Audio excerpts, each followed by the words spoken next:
It's a good show. Shabbat, Shabbat, come home and rest. Shabbat, Shabbat, Yahowah's best. Lay down the weak, let your soul be free. Shabbat, Shabbat, come back to me. 6 days we work, then we bask. We leave the noise to hear Yah's voice. We listen, we learn, we struggle to know. We walk with Yah through the mikveh. Shabbat, Shabbat, come home and rest. Shabbat, Shabbat, Yahowah's best. Lay down the weak, let your soul be free. Shabbat, Shabbat, come back to me. Oh, marvelous. Isn't that a fun way to start the Shabbat Family Hour show? Very. Well, we have my brother by another mother. We're at the hip. I haven't worked with you, Kevin, since about it seems like 15 minutes ago, but I would assume it was a number of hours ago where we did what I thought was a really intense vlog on the vlog. The thing that was just gut-wrenching was the presentation of the ex-wife of the psychotic man who murdered Johan in Maine. And by the way, since that show, it has been reported to Congress that there were many psych workers and other professional counselors that knew this man was psychotic, that he was vicious, that he should never be trusted around knives, guns, or children or women, and that he was highly unstable. And that has now been reported to Congress. So she was absolutely right. That was powerful in the show, and I think just our evisceration of Trump and how he has lived up to the expectation and more. That he is the fearless one, the great betrayer, the person Christians would call the Antichrist, which is going to be a theme of this particular show, but for a very unique reason. We have Perry and the Leah seat. We're going to do a roast of sorts. I've got my roast shirt on, as you can see. We're going to do a roast of sorts, and Perry has had at least 30 minutes to prepare based upon the material we've been sent. And 30 minutes for Perry is like giving the rest of us half a day. So he will be on his game. We have Dr. Jeff. How are you, sir? I'm fine. I'm ready for the grill is ready for the ash, man. Okay, man. We'll go forward with it. This is a favorite topic for you because you were demeaned in every which way by her, and as were you, Kirk. Quite often, there's going to be a person whose name we are not going to mention. And Kirk, we did the show, the vlog on the vlog 2 days ago. You recover okay? I mean, was that too early? I mean, I know you're feeling better. How'd that work out? That's fine. It was fine. I enjoyed it. Are you in your studio right now? No, I'm out in the garage studio. Okay. And I've got art all the way down the way there. So. Okay, you're well hung in your studio. This way your portrait was done. Oh, wow. Okay. I've got it right over in the wall over here. In fact, you can see the corner of it in this shot. So thank you. That's where it's hanging. I appreciate it very much. And you also did the Old Man in the Sea, which I had in the backdrop for a long time, but it kept on turning and wanted to fall on the floor, and that wasn't good for the frame of the picture. That's not good for the frame. No. So I hung it to the master. Good. It reminds me every day that it's the role. It's the Old Man in the Sea. There you go. JB, man, how's it going, brother? You were last week or 2 weeks ago. You were on a trip someplace. You returned. We went to. We spent the first weekend in Omaha. They have like the largest zoo in America, so we spent the weekend there, and then we went from there up to the St. Paul area to visit family. So okay. Your daughter is the ideal age for not that you ever get to be too old or too young for a zoo, but she is pretty much the perfect age for that. Oh yeah, we actually have a membership to the Dallas Zoo, and we go 3, 4, 5 times a year.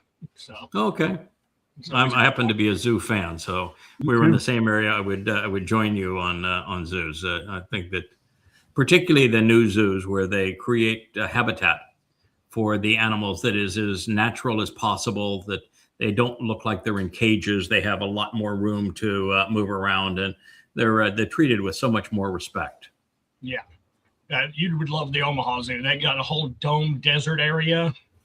And then, they got like with the gorilla exhibit, it like is built into the middle of it. So you're kind of seeing them from all different angles, and it's really cool. It's impressive. All right. We have Rich over here on microphone. He is capable of bringing himself up in there he is. He just overrid Perry. This is the way they work together, all the time. It's Perry on, Rich on, going back and forth. But we have Rich here, and he's can chime in at any time. So this ought to be fun. I've got the Wookiee. He's you just saw him. He's dressed in a Craig shirt, and when sometime during the show we'll show Car off because she is really, really styling this evening, and wants to make a big show. Leia's probably involved in the chat room from her office, which is about 20 feet behind us here. All right, so we have a new song. I have not heard it, not seen it. I'm pretty familiar with the two words. And words, when they're combined, Zakar Yah would be the name of the second to last prophet. He is very interesting to me because of the way that he presents the two trees on either side of the menorah. And I think that's fascinating. But he also goes through what we should expect during the last days. He has a very interesting narrative on that. And he's the one that reveals that 2 out of every 3 Jews are going to perish during this 7 years, this time of trouble. And so Zakar Yah is one of the more important prophets. But it's particularly that discussion on the two trees. And I also liked in Zakar Yah the presentation of how the high priest Yosha was such scum that he was not credible going forward, and that God had to replace him. And God's replacement is described really as Dode.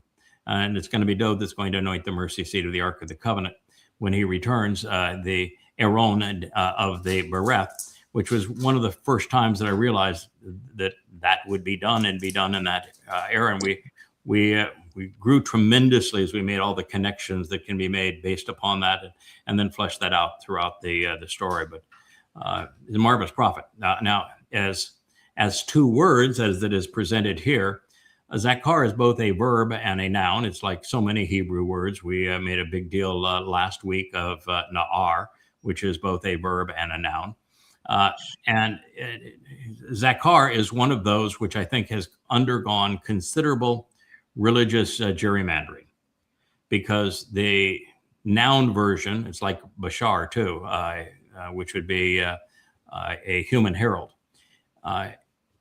The noun version is said to bear almost no resemblance to the verbal root. And the verbal root and the noun version are spelled identically in all of these words, including Zakar.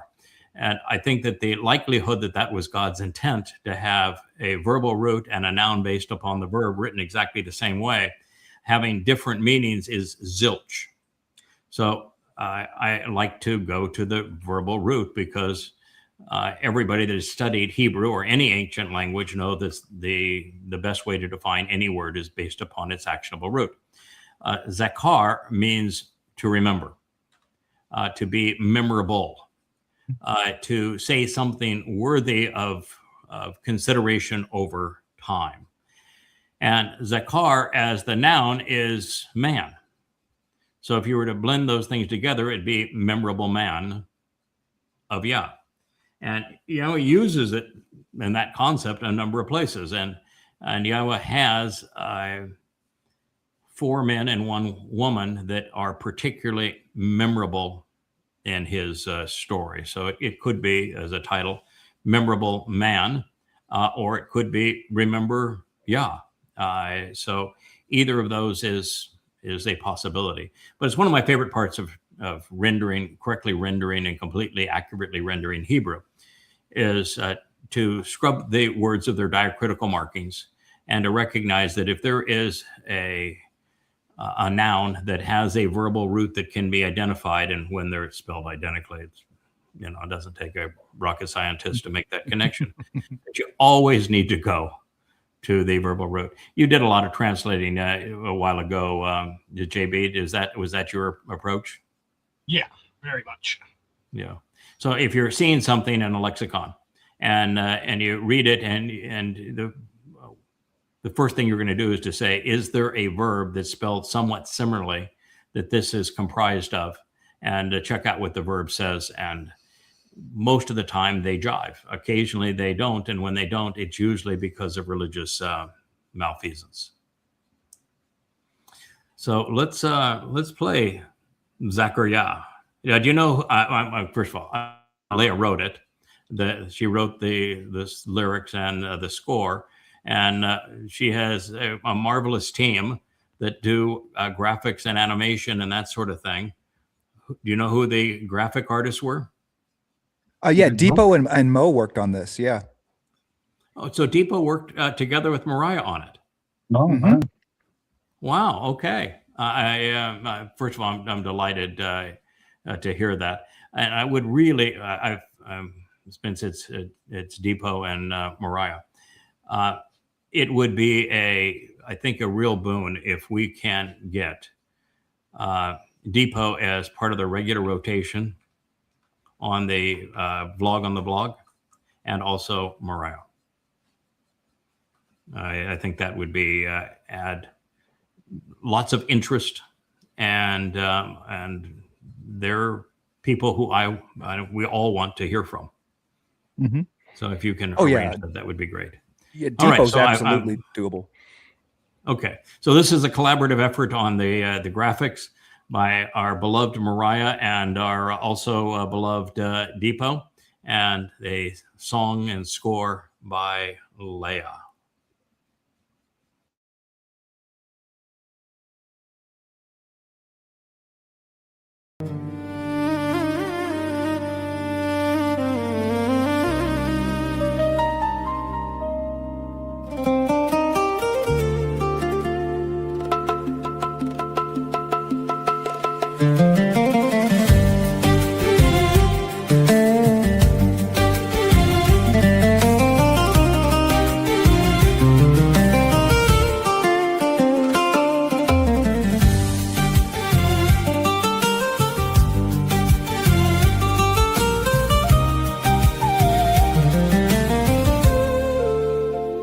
You knew my waking, knew my sleep, counted every thought I keep. Before the breath, before the bone, you saw the shape of flesh unknown.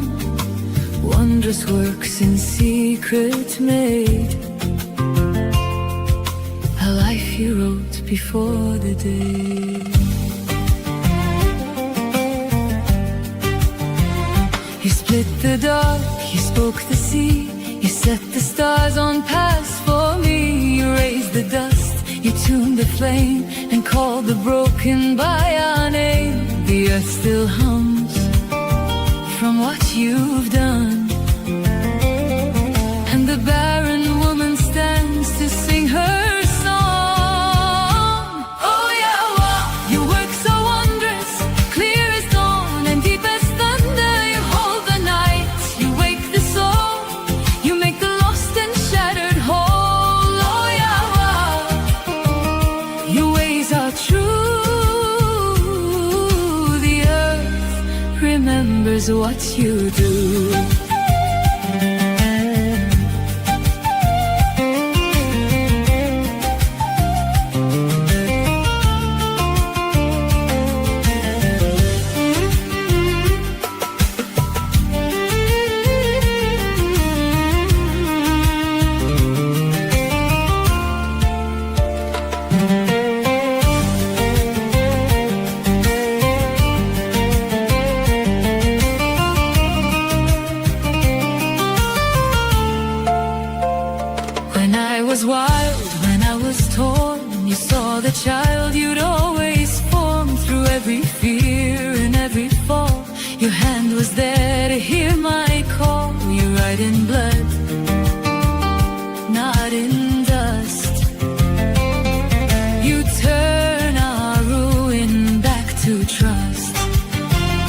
You called us out from Mitzrayim, out of the captivity, out of the pain. You made a path through waters wide and brought the weary to your side. Now my very breath is testimony.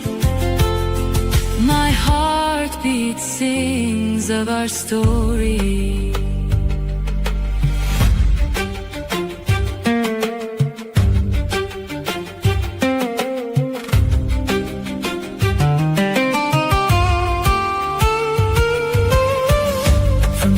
Place to set apart light, from lost to found, from dark to sight. The work you do, the name you bear. Is there any likeness unto you, Yahweh? Yahweh, your works are wondrous, clear as dawn and deep as thunder. You hold the night, you wake the soul, you make the lost and shattered whole. Your ways are true. The remnant will remember what you do.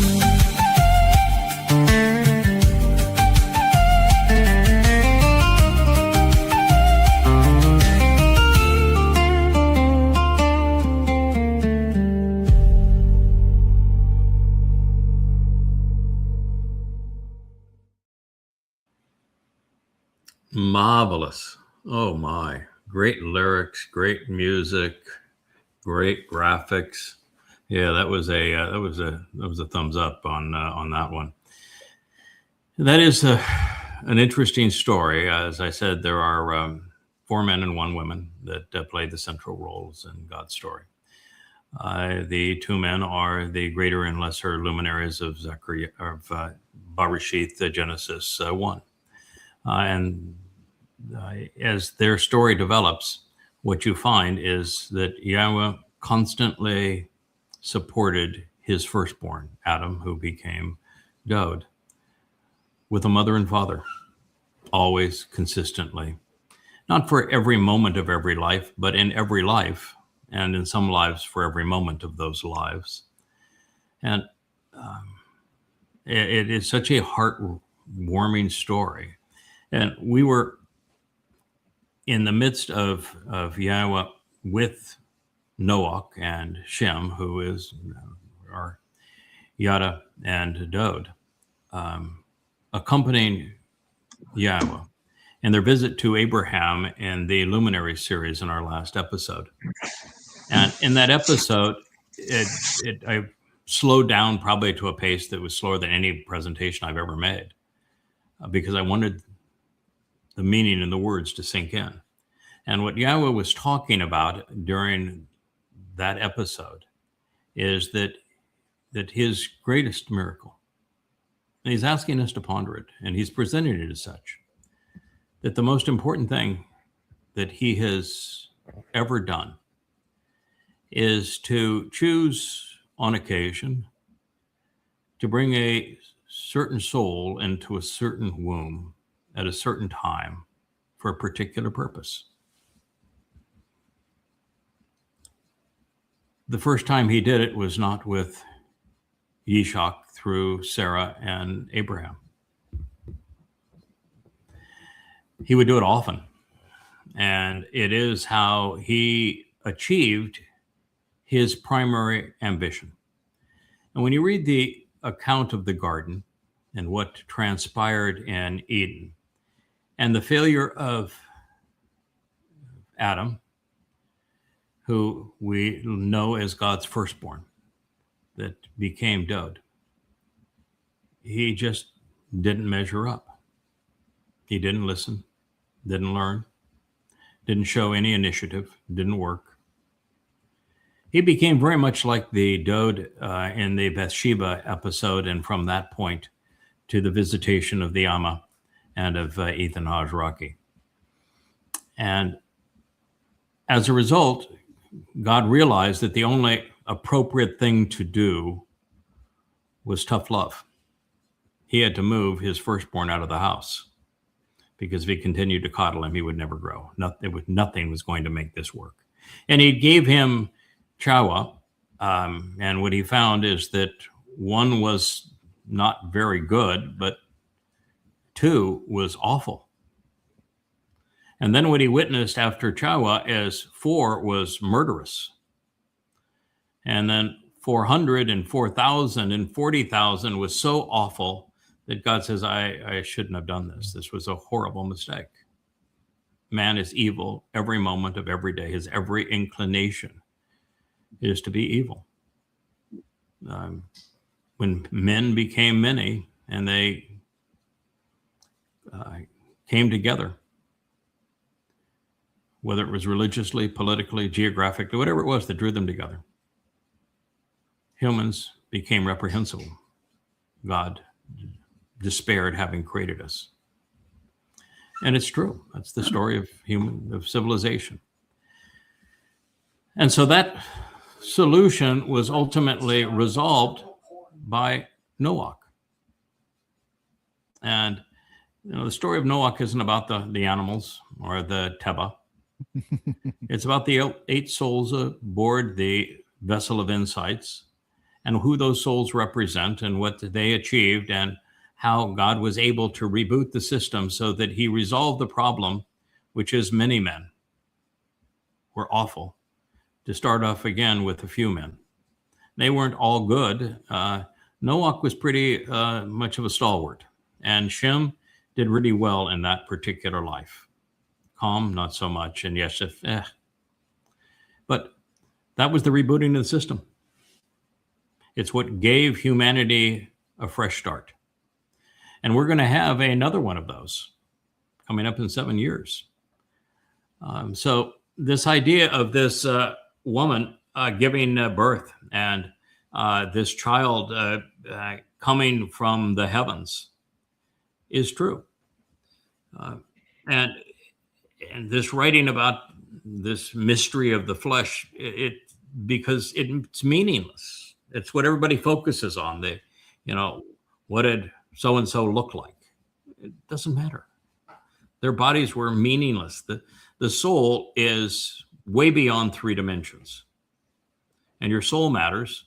And it's God who chooses which souls he wants to work with and how he prepares them and how he deploys them and what he wishes to accomplish with them. And he can put those souls in anybody at any time of his choosing with essentially no effort.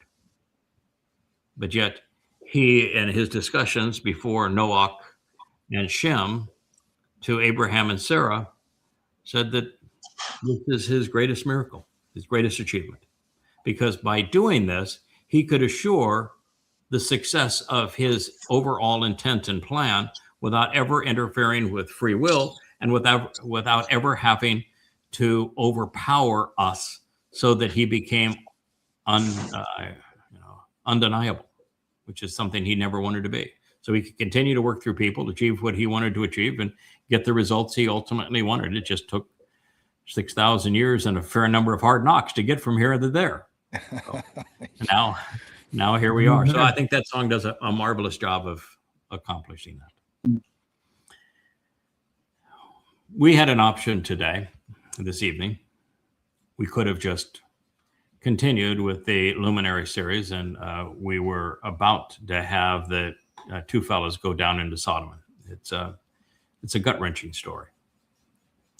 But something has come up. We have there was a very troublesome psychotic woman that was once in our midst.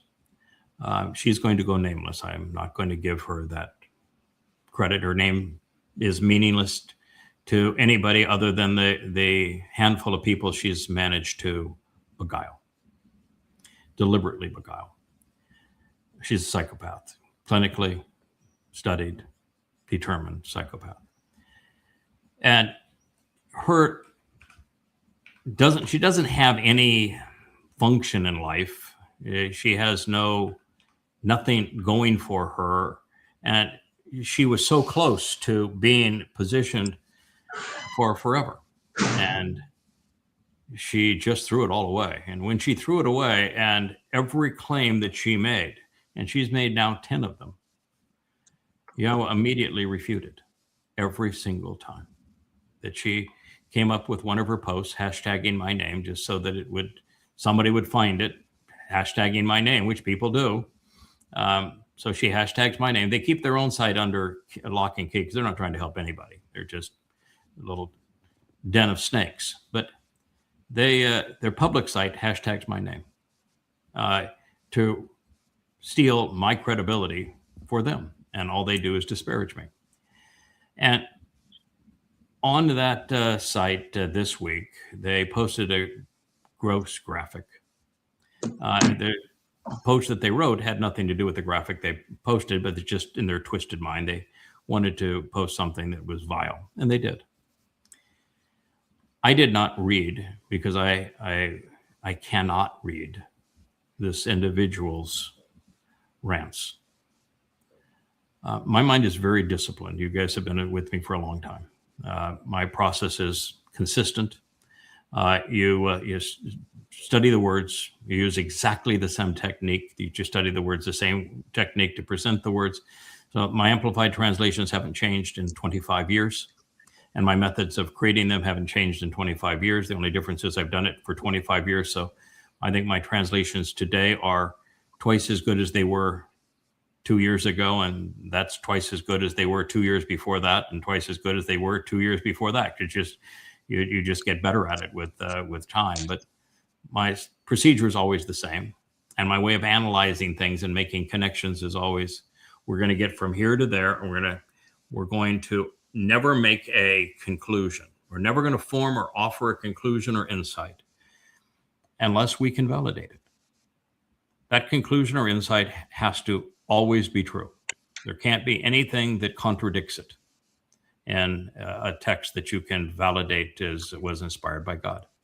And so there's many times where I've said, I have a profound insight, but I'm not going to develop it until I can track down everything there is to know about it. And we're going to go through every possible prophet and see what they have to say about this, or take this word and we're going to run it through a paces of every place it was used. And so we're very systematic, very logical, and ordered in the process. This particular person's has, before she outed herself, had written a score of, boy, I found something really profound, and she'd send 10 pages, 20 pages of just chicken scratch. And you'd read the first paragraph and say, oh my God, this is frightening. It's darn near deranged. There is no logic, there's no flow, there's no consistency, and constant contradictions. And so I read that kind of stuff, and it just, no, my brain's going to explode. I can't do it. Now, that's not fair to say that Rich and Perry can, but Rich and Perry have a slightly different temperament and a little more patience with such things. And so I've asked both of them to go through it, and they're going to give you a report on what they had to say. But the gist of it is that Trump is not the Torahless one. Did you know that? No. Yeah, Trump is not. So we're going to completely discard what Isaiah said, because Isaiah made it really clear that Israel would be eviscerated and indefensible sometime concurrent with the time of Israel's troubles, which would start on Shabbat, 7 years prior to Yahweh and Dod's return. And so she then goes on to say that the nation individual that's going to do it is the United States, and it'd be the president of the United States is going to be the great betrayer of Israel. And there's some 70 plus adjectives that articulate America and nobody else, and particularly America today. It emphasizes on the whirling wings of our cruise missiles and our helicopter gunships, and speaks of our naval prowess and of sending great fleets around the world, and our tendency to be busybodies and involving in everyone's affairs, and quite militant and exceedingly arrogant. And there's only one nation that fits that bill, and it fits every single part of it, and it's the United States. And so I came up with that realization 20 years ago, and I've subsequently reinforced it many, many times. And the 17th chapter of Yeshayah is one of the most important foundational prophecies there is in the whole of Yah's Torah, because it pertains to the timing of the Shabbat and the Towrah harvest, and the role of the Adamah Parah and fulfilling them. And it's pretty extraordinary. In fact, not pretty extraordinary, it's really extraordinary. And so when Trump won the last election, because obviously that puts him as president of the United States during the celebration of Shabbat, 22 May of this year, it was obvious that Donald Trump is going to be the great betrayer. There is no prophet that ranks in the league of Yeshayah, and his detailed presentation was extraordinary. So it was certain. And not only did I make the pronouncement in the Yada Yah radio program hour immediately after the election, at the time, I wasn't speaking to this individual. Reason I was not speaking to her is that she pulled a really despicable stunt. She lied to a person, I'll mention their name, Molly, and she lied to another, Jackie. And she lied to both Leah and I about them. And she set Molly up with a whole cadre of lies, and Jackie up with a whole cadre of lies. And I caught her at it. And I said, when you're conniving the way you are with important people in this covenant family, and you manipulate them for whatever purpose you thought that was appropriate, but created this series of lies to bring them into this situation and cause this conflict, I'm not talking to you anymore. We're done. But nonetheless, the day of that show, immediately after the election, she sent me an email. And she says, you know what this means, obviously, based upon what you've written in your translations of Isaiah 17 and 18. It means that Donald Trump is the great betrayer, that he is the Torahless one. So she went from admitting it was true to now she wants to present me in that role. She wants to present me both as a rabbi and a Jew. the Nacri? Yes, yeah. The Nacri? A rabbi okay, and a rabbi and a Jew. Clear. Yep. And her thing is that, and Perry, you were the one that brought this to my attention, so I'll let you correct me if I get this wrong, but that somebody who joins into the covenant and is a covenant member, which by the way is my term. There's no place where God actually calls it a covenant member, and I'm the one who emphasized the meaning of the covenant in God's program. Nobody else was paying any attention to it. And that somebody breaks away from the covenant, who is a member of the covenants, it joins the covenant, breaks away from the covenant, and it takes other covenant members with them. But you got a little problem with that. There was no covenant before I discovered what it meant and how you become part of it and started speaking about it. So every member, every person that could call themselves covenant today, they are covenant because I was the first and I invited them in. And Yahweh constantly refers to me as the father of the covenant. So that might be a little problem with the get along here. And I'm still part of it. And I did not break away. But guess who did? But guess who joined the covenant from a conspiracy cult and now has broken away and taken people with her? Yahweh calls her the witch. Yes, she does. So there's a couple of flaws in the get along here. Then she wants to use a name that is that isn't a name at all. It's three words that she's put together as a name that she wants to use to disparage me.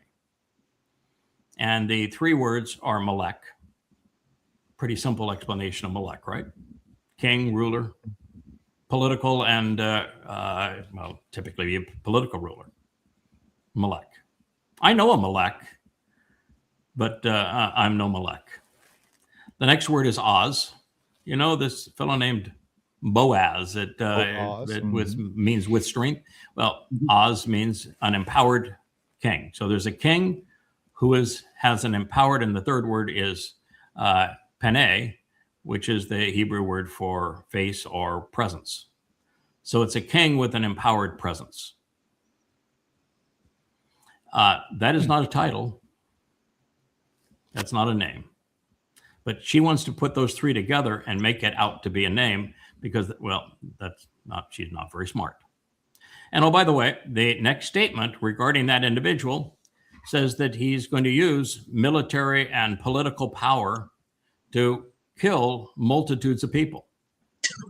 Do you have an army? I thought I opted out of politics. I've never been in the military. I don't even have a pea shooter around me. Oh, I have an air gun that we use for for an iguana occasionally. We gave it to Perry, but no, I've got no guns.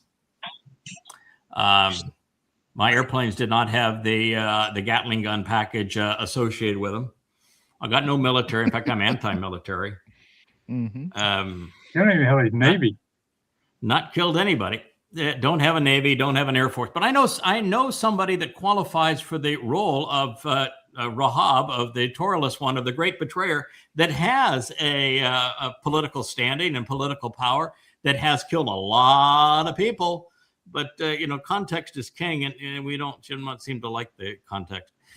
This happens to be this phrasing that she misappropriated, being a dunderhead. And I hope that there's members of her little hive that are listening to this, because she has betrayed all of them. She's going to drag all of you into Sheol if you continue to hang with her. And those two names that I did mention, she played you. I told you she played you. She played you.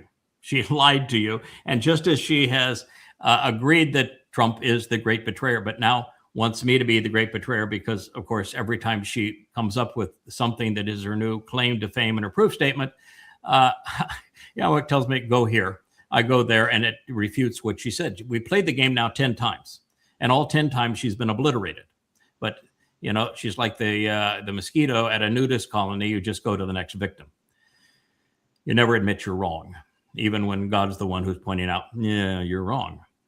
So we played the game 10 times already. I have an answer for this 11th time, and I will share that as soon as I finish my rewrite of it, because it is really delicious. When I got frustrated that she had posted this, Yahowah said, "Why you? Come on." Mm-hmm. I've already written the reply. If she hadn't written it, you may not have fully developed my reply. Now you get to use the reply that I wrote for you. That's, but we're working good together here. I'm excited. Not going to waste material. This is how, if she didn't exist, how would you have found it? I would have created all this answer for you, and you never would have used it. What fun would that be? Okay. That, as I say, you don't spar with the boss. He wins every time. But it's still fun. But anyway, so we have done all that, and after all of that, she now wants to deny that Trump is the Antichrist. Now, the citation that she has, that is this Fakaktic name for me, which is 3 words, Melech, Oz, and Paneh. It's preceded by an introduction when Gabriel, it's a fellow you may know. Gabor, the most courageous and competent and capable, combative man of God. Yeah, he's a Zakar Yah for sure. Right? Dode. All right. So Dode comes down and he's presenting himself. And this is what we read. And this is the pretext to the quote where with this political king, she's claiming is me, and I didn't know I was a king, but okay, we know what the hell. I hope maybe she can deliver the kingdom. and maybe my army and all that sort of thing. But nonetheless, this is the pretext.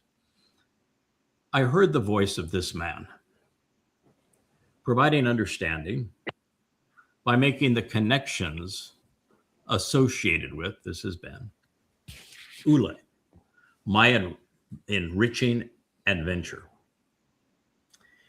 He called out to and invited Kara. Gabriel, I am God's most confident and capable, courageous and combative man. Last time I checked, we were the first to actually figure out who Gabriel was, and no one had ever done that before. That was a major, major important discovery, and validated it now 100 times over. He said, what do you think he said? He said, explain the relationships which lead to understanding this revelation. Explain the relationships which lead to understanding this revelation. So he arrived, positioning himself right before me. But when he approached, I was overwhelmed. So I chose to face plant. Then he said to me, descendant of Adam, you should choose of your own ability to make the necessary connections to understand. Learning to closely examine and carefully consider the evidence while being discerning. Because indeed, the prophetic revelation is for the end of time. That would be Daniel 8:17. So when he was speaking with me, I fell into a deep sleep while my face was on the ground. By the way, face is pane, which is the word that she wants to turn into a name. My face was upon the ground. And yet he continued to reach out through me, such that he propped me up and he caused me to be upright. What does we always say when somebody does a face plant and they're on their schnoz and in a situation, bowing down? Get off your face. Get off your knees. Get up. Stand up. You're made bipedal for a reason. Stand up upon my assigned post. He said, pay close attention to me. Hena, Ani. Yada will make this known so that you will be able to understand. Who is that he made known? Yada will make this known so that you will be able to understand. Yada ata. Yada will be made aware of your prognostication, then be shown what needs to be revealed regarding you, engaging to become familiar with, acknowledging this discovery, comprehending and then explaining what you will observe, realizing that you have revealed and then made known it more so that you can reveal it and make it known more broadly. What is the key ingredient if you're going to include the noun version of a verb into the sentence? It needs to be either infinitive or in the participle, correct? This was written Hiffle participle. So it does mean Yada will make this known. Participle versus the infinitive would mean that he is making it known to you at this moment. He is not going to hang around with you forever in Babylon. He came with me. He's making it known to you for this moment, and then he's out of here. That's what it means. So Yada will make this known to you as the final witness to the eternal testimony regarding the restoring appointments of the Moed.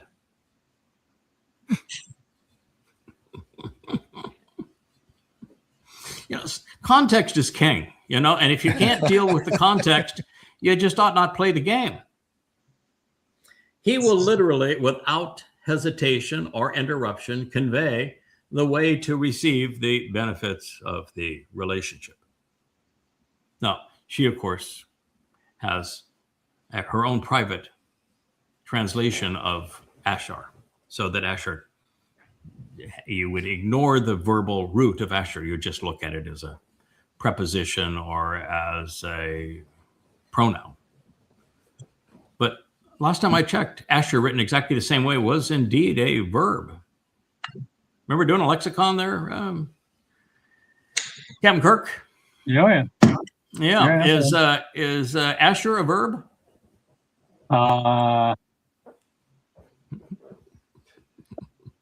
Is it a purple noun or Poor Kirk has had too much cancer treatment. You're going to be fine. My friend JB, is Ashar only a preposition, or is it a preposition, a noun, a proper noun, and also a verb? All the above. All of the above.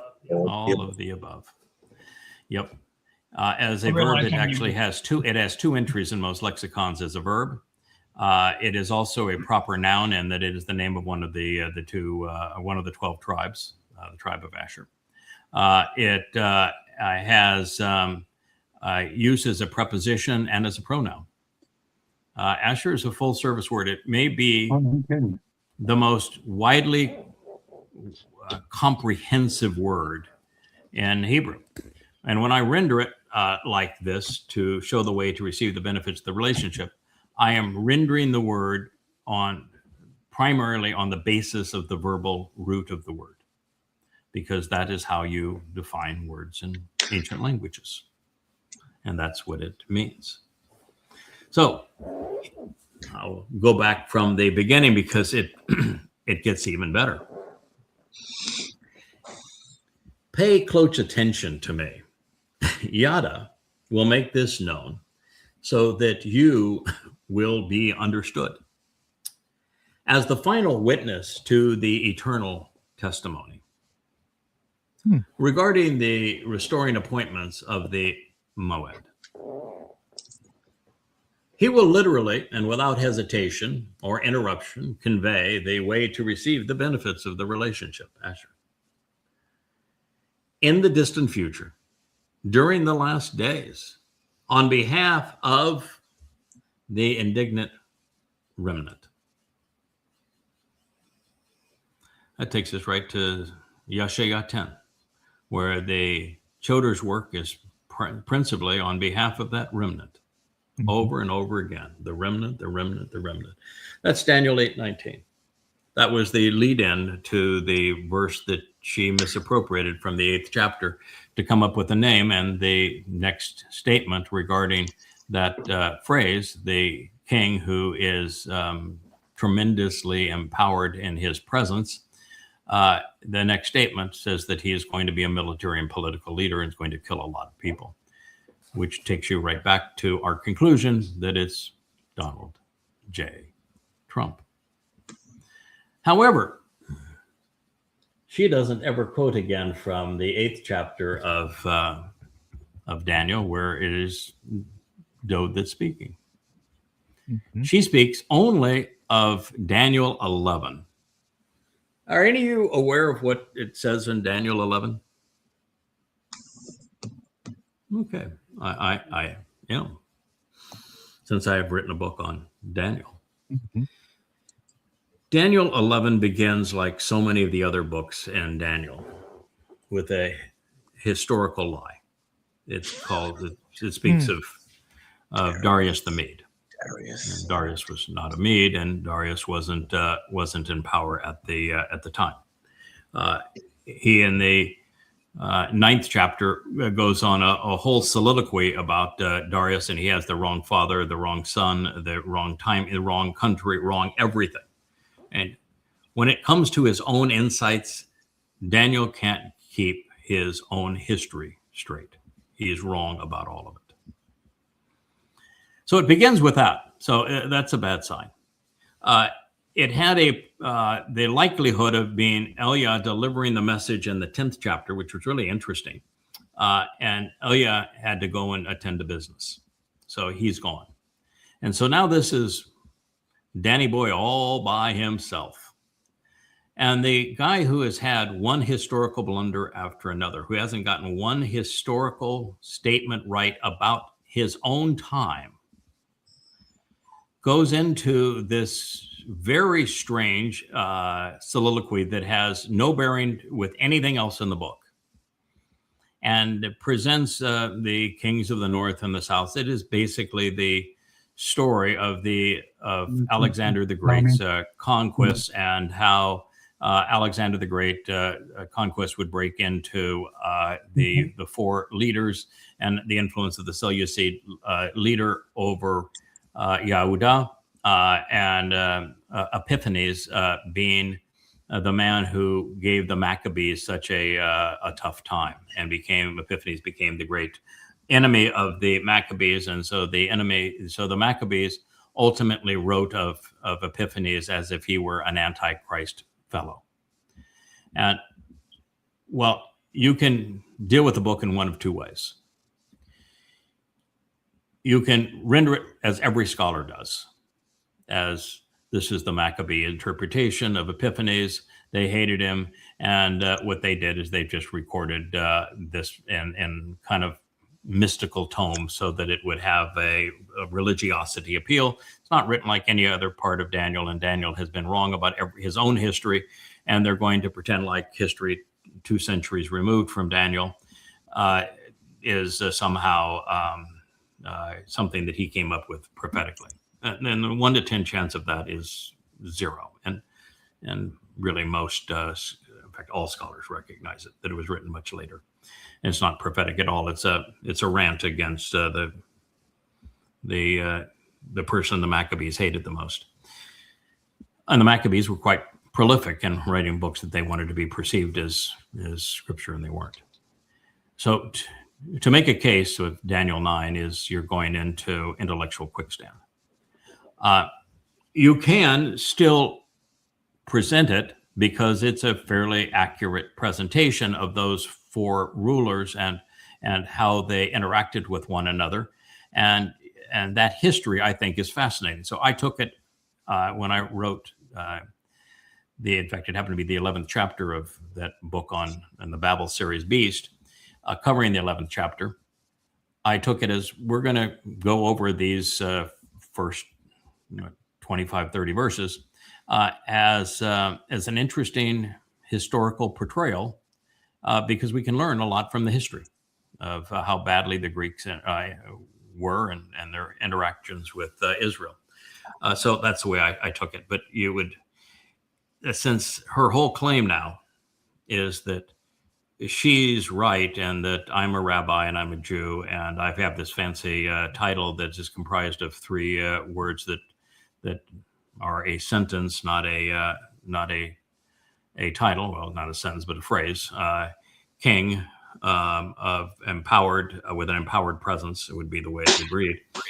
That she's going to use Daniel 9 to say, well, this is what the Antichrist Craig fellow has to be. And you go, and you're going to pit that against Isaiah? You're going to put that against the great Isaiah scroll and the 17th and 18th chapters of Yah? Are you out of your mind? Is that really the debate that you want to have, and you'll stand on that ground? I mean, that's like saying I'm going to fight a nuclear bomb with a feather. It's like comparing an elephant to naval length. It's just astonishing. So let's play the first of 2 songs that just portray this woman correctly.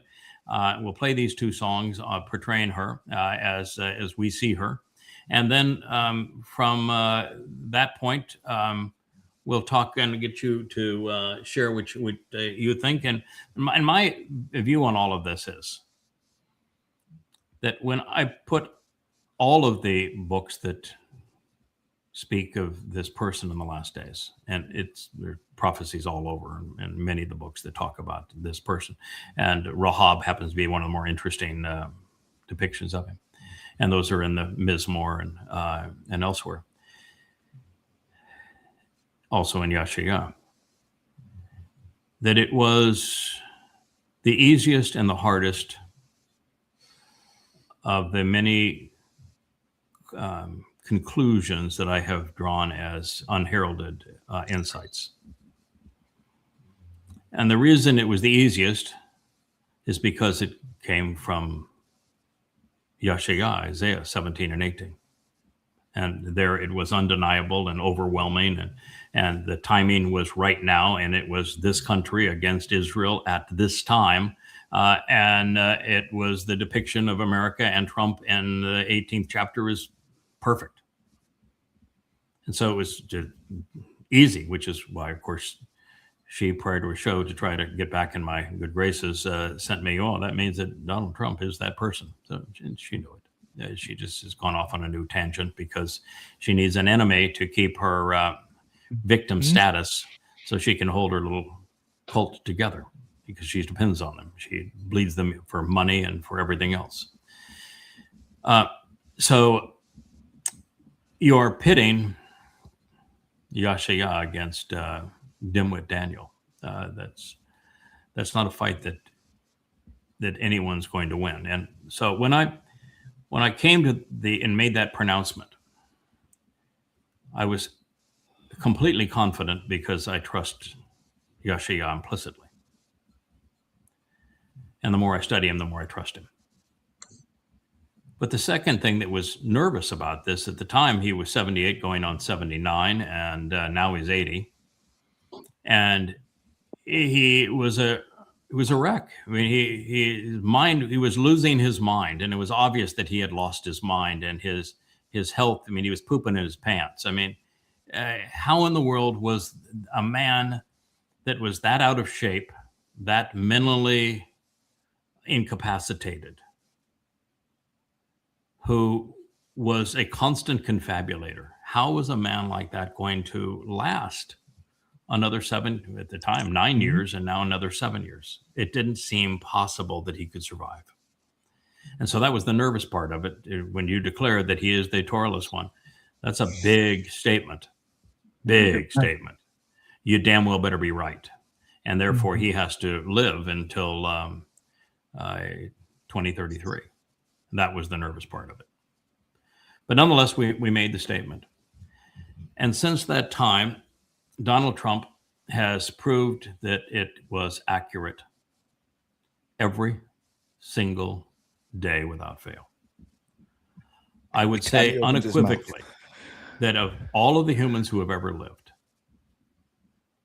more so than Hitler, more so than Stalin or Lenin, more so than Julius Caesar, in terms of just raw ego, more so than Mao, Genghis Khan, that Donald Trump is the most egomaniacal, psychotic, and yet dim-witted, sexually perverted, and both demonic and deadly person ever. He does not have a comparison. We went through, Perry and I, comparing Donald Trump to Adolf Hitler. And Hitler's speeches were better. Hitler was a much better orator than Donald Trump. But the substance of their speeches is very much the same. Their lack of truth, very much the same. Propaganda. Yeah, propaganda. And the difference was that Hitler worked at his technique and his gestures and vocal tone and all that sort of thing. And he delivered a much more impactful speech. I wouldn't say that Hitler was any smarter or dumber than Trump. Hitler was not a very smart man. Probably smarter than Trump, certainly more articulate than Trump. But the theme, very similar. The difference is, and also the similarity, is that Hitler had Goebbels and Trump has Stephen Miller, and he has Eva Braun. And they recognize, all of them, the value of staging. And so they're constantly staging Trump, or they staged Hitler, such that he always appeared as a messianic figure. That the things that they put around him, the way they dressed him, and the surrounding, the staging around him, conveyed authority and power and gave the trappings of credibility. And then you have this clown standing in front of them, but the people have a tendency to hear things differently when the trappings are as they were for Hitler. I asked Perry today to check into a film called The Triumph of the Will. It was the ultimate expression of this, how Hitler was presented as a messianic figure. And Hitler's this and Trump's this here. The raised fist, very similar. And Trump uses it all the time. Trump uses all the symbols of the Fourth Reich. I don't think I've ever been more confident that a determination, and that was a bold one, that Trump is Satan incarnate, is right, because every day he proves it, and proves it to an extent that is beyond anything we've ever witnessed. So before we play the Menorah, which was Yahweh's response to Leah's attack on, this individual's attack on Leah, and then on how she claimed that she also spoke for God, bringing us back to Numbers 11, and then the second being Nakba. Before we turn to those two, any thoughts? Anybody want to chime in and add 2 cents on the great Satan incarnate debate, whether she's right and I'm the Jew rabbi that left the covenant and took people away, joined the covenant and then took people away from the covenant as a Jew rabbi under the phrase Malek Az Pene, based upon Daniel 11, or if Yah is right and I've interpreted him correctly, and then put together the other 50 references to Donald Trump, and that Donald Trump has proven that I was correct. That he's the Craig, if I may say something here, this is a case of obvious somebody who's having a psychotic break with narcissistic features, an individual who's nothing more than a petulant pile of pus.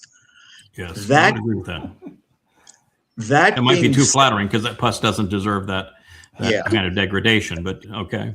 I'm with you up to that point. That being said, I think this is a marvelous moment in timing, how Yah is deploying you now to give us the ability for you to be the Moreh, which is Yoel described. Okay? Let us not forget also. Yeah, that autumn rain that brings the Torah. The Nakri, the Olivet Discourse by Solomon. Yes. Yeah. Or Moshe's presentation of the Nakri, coming in the middle of a time that the earth has returned to the conditions of Sodom and involved in nuclear holocaust. Let us also go back to Yoel and what he said is going to happen, and which you painstakingly and just meticulously described and documented. All right, to augment, complement, reemphasize that which Yah obviously stated in 11 and 17. This is a moment, and I find it really, now I'm finding it really amazing.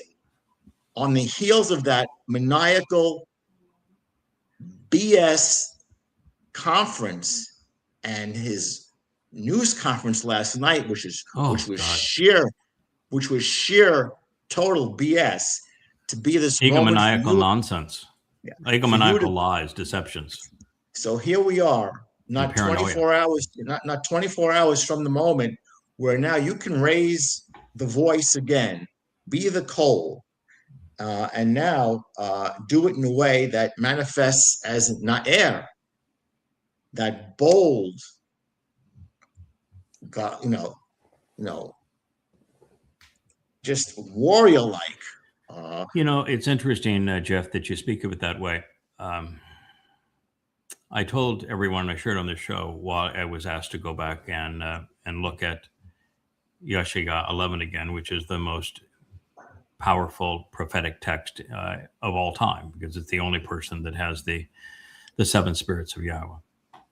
And how Yahweh pointed out my involvement with Dode and what that entailed 2,000 years ago. And it was quite a gut punch because it would have to be the biggest ask of all time.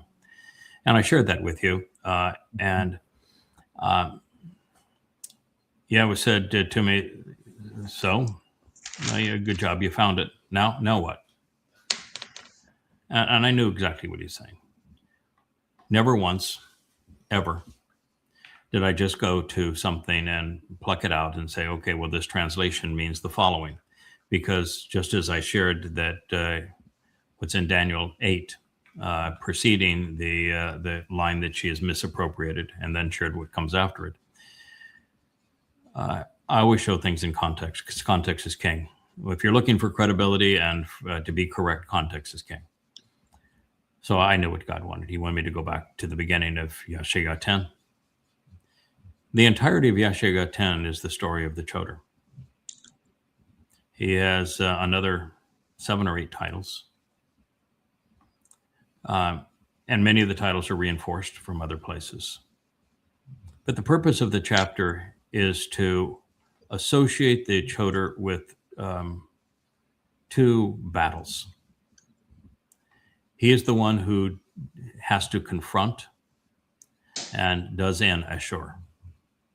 Ashur is the Assyrian, who is the adversary, who is Trump.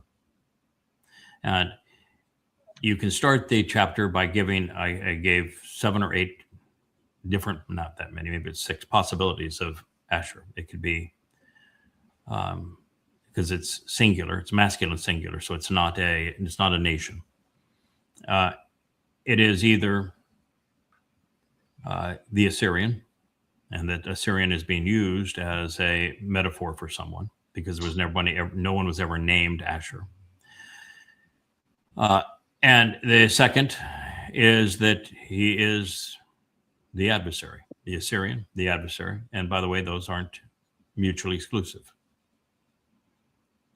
That he could be the Ayatollah, because this Ashur could well speak of this united militant front that comes out of Iran, Iraq, and Syria. So it could be Iran, Iraq, Syria. Not likely. Could be the Ayatollah. He would have every reason to want to destroy Israel. Could be the adversary, likely is. Could be just the name Assyrian is being used as a title, just like Rahab is being used for a title for this nefarious fellow. Or he's just Satan as Trump. Trump is Satan. And as you develop the story, it gets to the point where each of those options goes away until you're only left with the Assyrian as the adversary, as Trump incarnate. And that's the only viable choice. And so the 10th chapter is written to explain the role of the Choder in the context of his foe, the one he has to destroy, is Donald Trump as the adversary. That's what I'm being set up to do. And that in so doing, I honor two of God's promises. One is he wants his son to have a kingdom, and he wants to honor the promise he made to Abraham to restore the relationship with his descendants. And the only way to do that is with the mortal remnant. And so the most repeated term in the text is about the mortal remnant. And so the story is that the Choder is the man responsible for giving birth to the mortal remnant, and doing so by confronting and doing away with the adversary. And in this, he is actually the implement that God uses to eliminate, to literally incinerate everyone who is opposed to him, to his beloved son and king, Dode, to Yahweh and to Yahweh's people. You rise out of the fire that is set under the Adam of Parah as a blazing sword. God doesn't do anything alone. He uses me to eliminate them all. So it's a very interesting presentation. So that context that you just presented, Jeff, is exactly as it's presented in Yeshaya 10. Again, this is your moment to be Gabor, Chazak, and on this, ironically, on this morning's vlog on the blog, as a master of and lover of Devarim words, you came up with another one which describes your mission to a T. Sedulous. Yeah, sedulous. No graphic. Yeah. He was the one. You knew Dr. Jeff would find that. By the way, in Yeshaya 10, he is called a Gabor. Dedicated, careful, persevering, assiduous, diligent, Absolutely. industrious, all of those things. tireless. Marvelous word. Okay, so this worm, who is lower than whale dung, which is pretty low, it's not even a contest. Nuclear weapon versus a pea shooter. It's just, I think, a marvelous time for you to be able to just exert who you are, what you are, and what the mission is. That was Yahweh's approach too. And so let's have the debate on this, on the fight that you picked. I mean, I can't imagine somebody be foolish enough that they're going to try to exonerate Donald Trump, who has proven time and again that he is exactly as I have depicted him, that he is Satan incarnate, and say no, it's the guy who has written the book on proving that he's Satan incarnate, and he must be Jewish, a rabbi, and the guy that broke away from the covenant. And I'm going to base it on Daniel 11. Against Yeshaya 17 and 18, after already publicly admitting that Daniel's 11 doesn't hold a candle to Yeshaya 17 and 18. So what do you think there, Perry? Rabbi, you really speak against the Talmud there. Pardon? Oh, yes. For a rabbi, you really seem to speak a lot against the Talmud. I really do. I must be the, they accuse me of having a cult, which of course would be the worst cult leader in the history of cult leaders, since I've never made a dime for anybody, never made a request of anybody, and have spent all my time just offering everything that I've learned for free, making myself vulnerable. So I would be the worst cult leader of all time.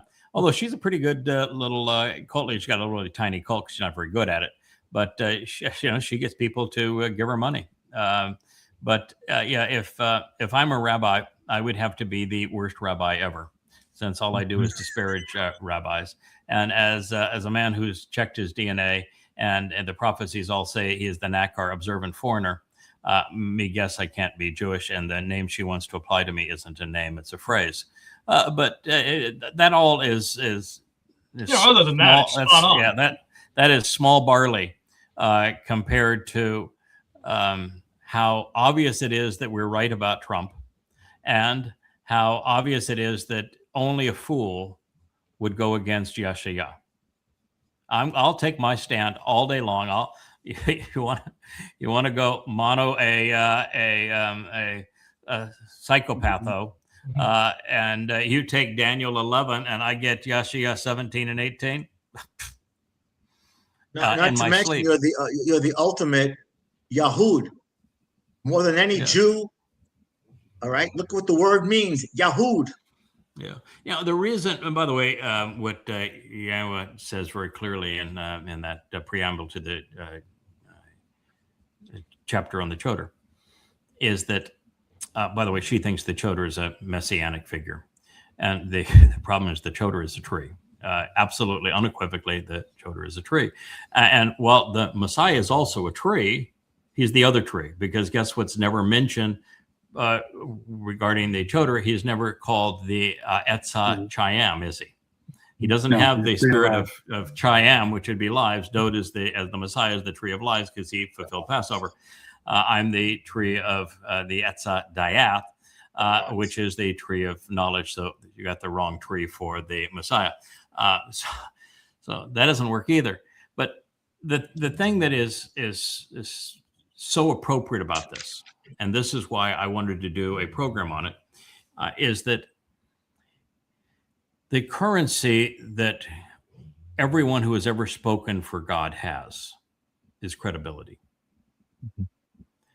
You can be assured that you will not have an audience, that maybe 1 in a million people will listen to what you have to say. But those who do will do so because you have credibility. And so when you have a psychopath who is delusional, who is fixated on trying to destroy your credibility, you have no choice when they hashtag your name on social media, which, by the way, is a crime, to respond. And in this case, I'm not responding to exonerate me because this is. I mean, it's like I'm going to go. The bull is going to go play against Navalent. I mean, no, this is be stupid. But what I can do is I can use this as a way to reinforce something that is essential for people to know. When we reached May 22 of 2026, that was the beginning of the time of troubles. We proclaimed it as such, and everything has fallen apart for Israel since that moment. Everything. I mean, Israel is just checkmated. It's over for Israel, completely isolated. Even the United States, the vice president made another speech against Israel. Mm-hmm. And the president won't involve Israel in anything anymore. And he abandoned Israel in his surrender to Iran.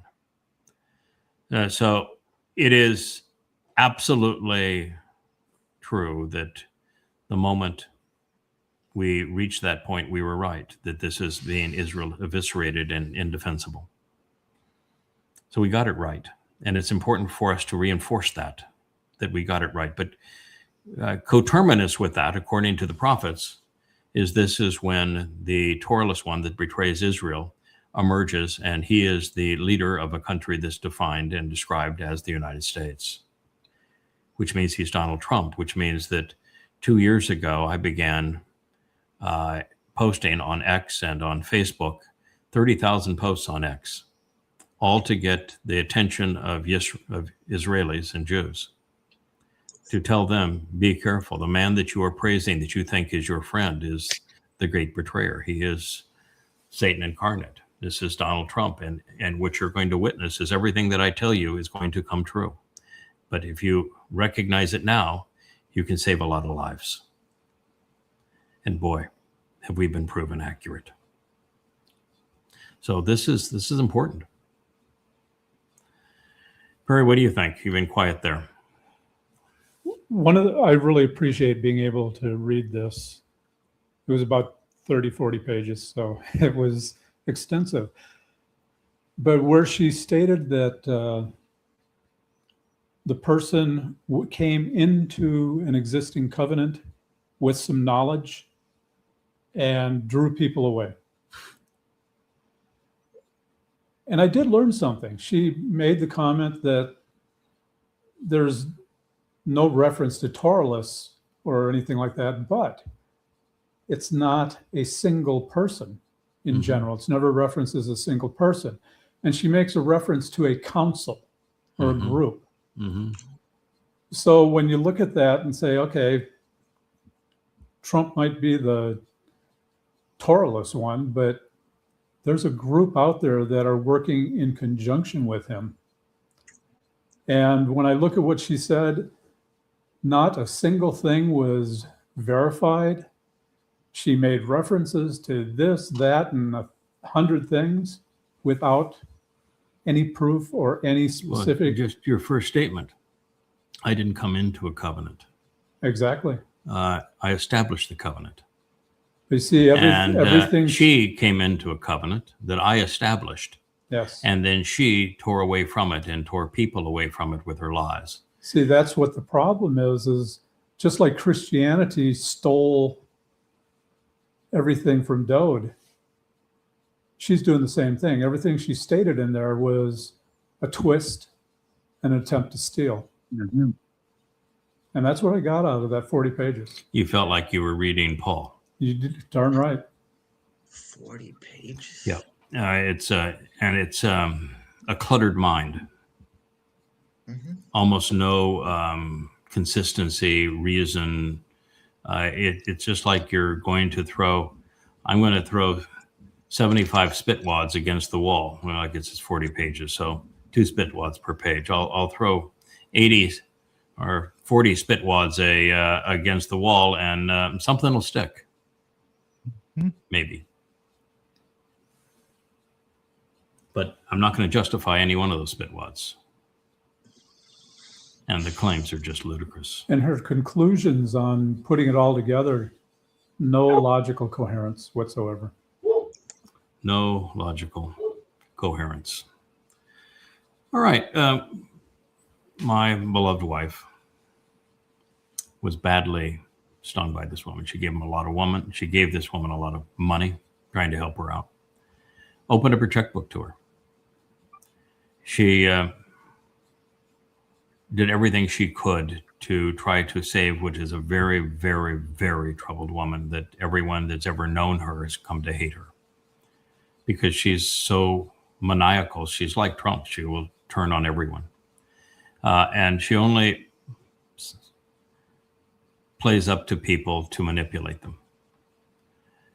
And so we got to know who she was, and we went from protecting her, and I did more to protect her than anyone in her life by her own admission, by a lot more than anyone in her life. And she betrayed me for that.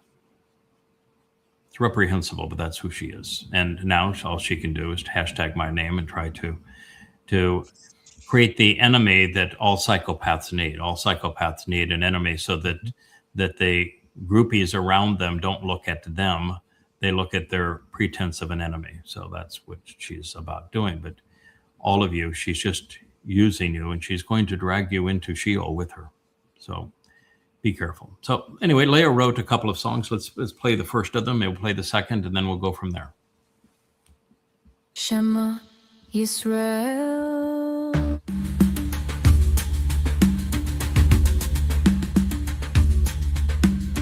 Yahweh is the creator of all. That's right, that's it, and that's for all. Kara and I hear the call to the Shabbat before we would fall. Falling in the streets where the children once played. Stories of our fathers going the wrong way. Oh, Yahowah is our refuge, our light in the storm. When I feel alone, He keeps me close, joyful with me, blessed by Yah. In His embrace, I am free. Yah Yisrael.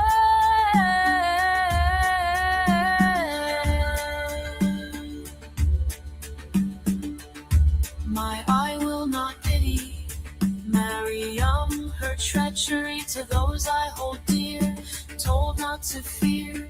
In Yah's guidance we will grow. Yet it's a heavy blow. Surely we can speak for God, she said, lost in her head, ignoring wisdom and truth. Oh, Yahowah is our refuge, our light in the storm. When I feel alone, He keeps me close, joyful with me, blessed by Yah. In His embrace, I am free. My throat is dry, my eyes are weary. Many Israel, hear me, don't be Menorah. A plea from my soul as the dark shadows loom. Come home to the light, dispel all the gloom. We're drowning in choices made out of fear, but in Yah's great love, we are finally near. Our Yahowah is our refuge, our rock and our flame. When I feel alone, He keeps me close, joyful with me, blessed by Yah. In His embrace, I am free. Remember the stories, the prophets, the fatling and wasp. The Torah is truth, we must move on. His words are alive. Many chase after evil, forgetting to strive. The kingdom awaits, the chosen will rise. In Yahowah's name we'll soar.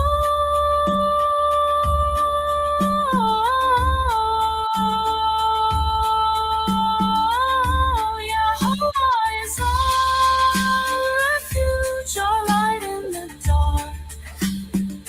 When I feel alone, He keeps me close, joyful with me, blessed by Yah. In His embrace, I am free. So let's gather together around the nut tree. Let the children sing in the heart of our land. Let doubt's excellence ring.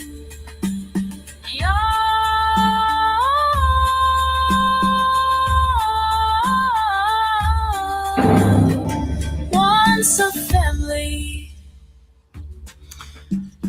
The reason that song was written is that this very vile, evil psychopath, after a year of positioning herself and lying to everybody so that she could have a breakaway group to be her little cult,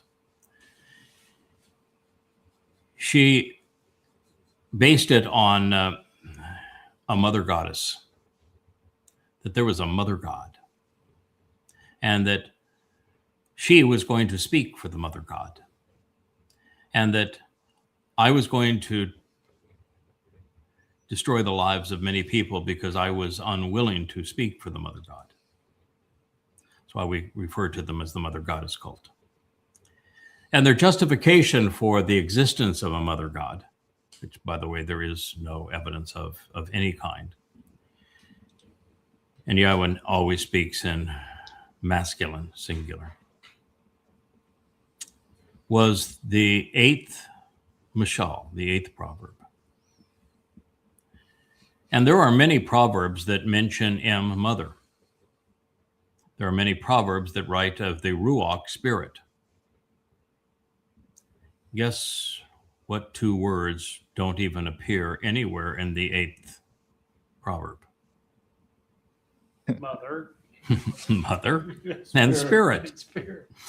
So no, the eighth, and so when they came, that was their premise, that they were going to break away and form their own group, and they were going to speak for Mother God, and that they had found Mother God in the eighth mashal, and that I should join them. And I said, but you never will, because you're not willing to speak for the Mother God. But the Mother Goddess is very important to us, and we're going to speak for her. And you'll find the Mother Goddess in the eighth mashal. So I translated the eighth mashal.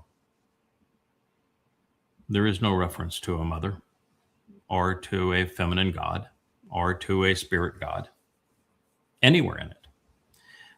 It is about chakma, which is the ability to process information intelligently. And it was written to celebrate intelligence, which they have none. Which they collectively as a group have none.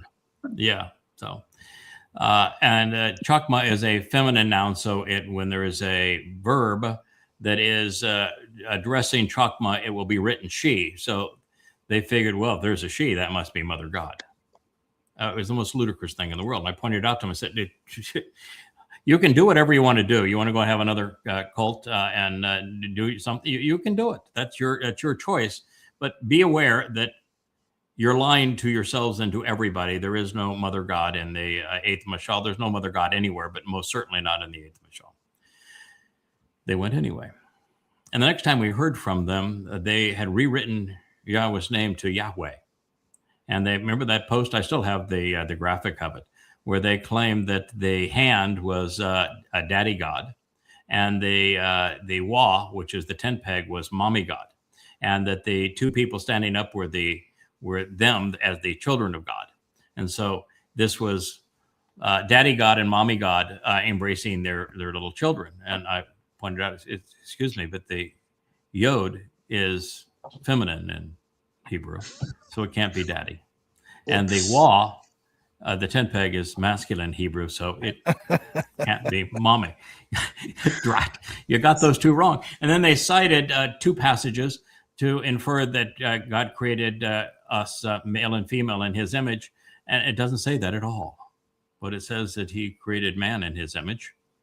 And he created females, but in man's image, not in God's image. So they got that one wrong too. And then they misquoted the fifth statement that Yahweh etched in stone. And so I went and translated that and showed just how wrong they were, that in fact, that the lives are prolonged on the Adamah, on the basis of the Adamah, and the Adamah is the bloody red man of the earth. So they got that one wrong too. And we went just right on through it. And since then, there have been 8 other episodes. And one of them happened to be when they claimed that they spoke for God. God says, got your back. Already covered this. And they came and they attacked my wife to get to me. And it's the exact same story. Every aspect of the story is exactly the same as we read in Numbers 11. And so I cited Numbers 11 that Yahweh's insistence to rebut them. And then it went from there. They came up with 10 in all, and each of the 10, the very statements they quoted, said exactly the opposite and indicted them time and time again. And rather than admit, okay, well, boy, if you're wrong on our premise, which was we're all doing this because of the mother god in the eighth mashal, and it's not there, and you prove it, and then that we're claiming that we speak for God too, and you prove no, you don't, and then we claim that Yahweh's name is masculine and feminine, and it has a mommy and a daddy God in it, and no, you prove it's not true, and then you prove that that God didn't create man and men and women in his image, male and female in his image. He created, that doesn't say that.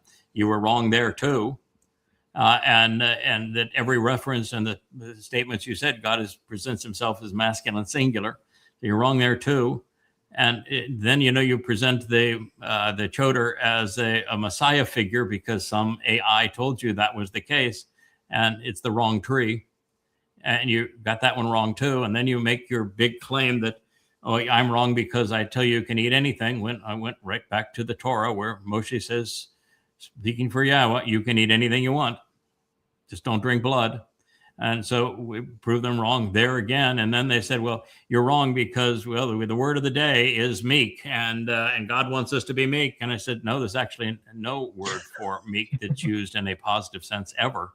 The word that you're translating here, meek, means to be tightly bound to Yahweh. And the word that you want to be meek means to be responsive. So no, you're wrong there too. Yahweh's looking for Shazak. He's looking for Gabor. And it proved that you're wrong there too.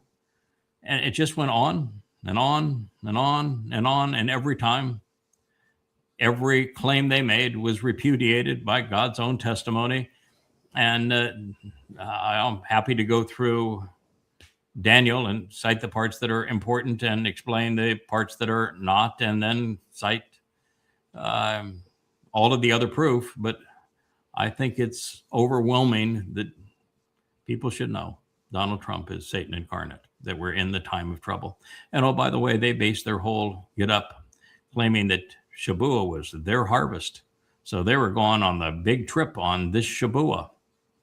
And guess what? It didn't happen. They're still here because they're still posting, hashtagging my name. So when they screw up like that, it's so many of these cult groups have had exit dates, and the exit dates have come and gone.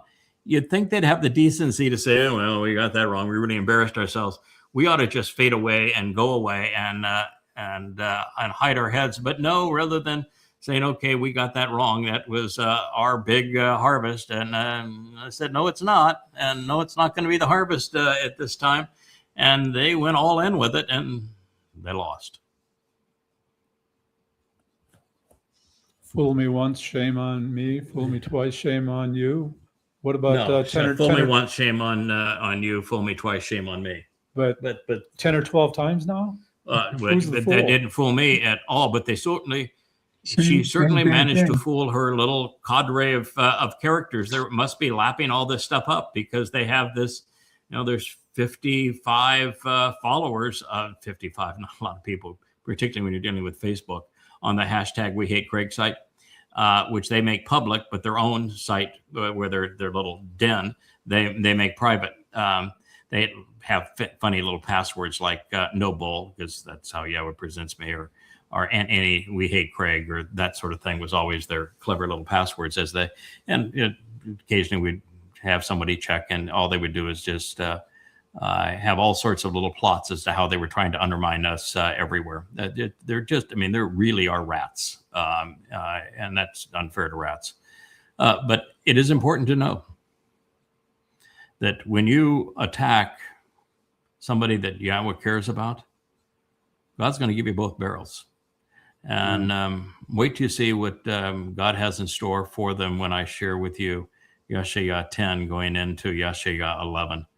It is it's God saying, let them attack, and this is my response. And you're in the wrong crowd, and the wrong crowd goes off to Sheol. So goody for you. Really stupid call, but God's also saying, if they weren't around, then how could we have all this fun? This is I've written all this stuff for you, so the least we can do is use it. Don't tell me to eliminate them. What fun would that be? So we have opportunities like a strange relationship. It is kind of a strange relationship, but fractured families is what God has endured, and she was really good at fracturing the family, and so it's like Hosea being asked to engage with a temple prostitute, so he would have some empathy for Yahweh as to what Yahweh was up against in terms of the religiosity of his people. This is a conspiratorialist that's gone back to conspiracy. And as your conspiratorialist, she's going to love Trump and the Trumpites, so they're trying to exonerate Trump. Good luck with that. Maybe they'll become MAGAs. Well, there you go. So let's play Nakba.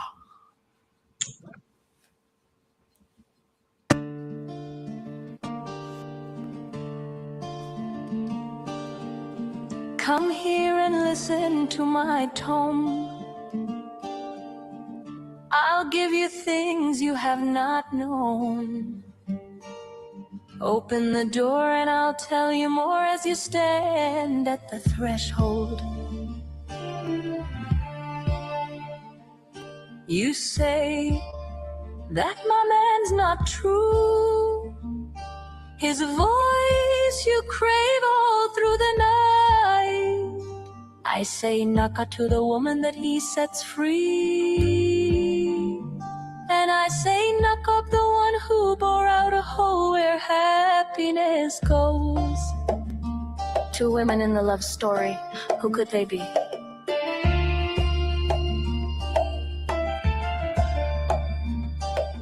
One loved the problem for the other to solve. Didn't like the Zakar, she sown seeds of her own. She bored a hole where happiness grew. When I held you so close that I broke in two. Knocker to the knocker who set her free. 1 times 7 it shall be.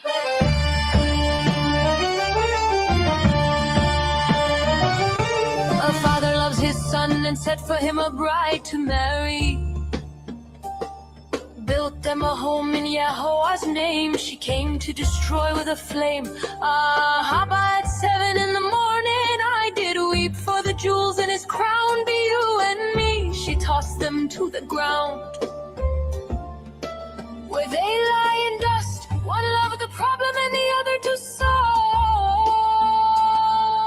do you think when you think about love? Selah, Selah, Selah. I think about him that let me exhale, and in his greeting is Yahowah's name. It tears through my mind that I have never knew that all the things of love I thought were untrue. She tore them up and bore a hole right through a father's signature, and she will weep for that which she pierced. Weep not for her, the unclean soul, she who stands prominent on every corner to lay in wait for the souls of men. Weep when dumbstruck with the beloved of Yah. Your days are numbered by the Tzaba. Yada is the right hand of the Kodesh one. Yahowah's voice and son don't like it. She's the other one. Oh, backsliding daughter, how long will you pass yourself around? Unclean, unclean, you're into bonds. I told you her story when she broke the wall. She bore a hole into it all. I could tell it again, but I'd rather not. She bore a hole where happiness was. She took what was not hers to take. She left the other to clean up her mess. Forgive her not, for she is not mine. She opened her mouth and outpoured bitter wine, and not like my monologue, which riddles her mind. Yes, I'll find the O to replace the stolen, and I'll stand with the bull in honor and name, 'cause he found woman which was bored out of the beloved, and I'm so in love. Now you've truly got nowhere to go, and to you the Zona I say shalom, shalom, and off with you to Babylon, where you belong to bleed on idols. She stand in the breach where she doesn't belong.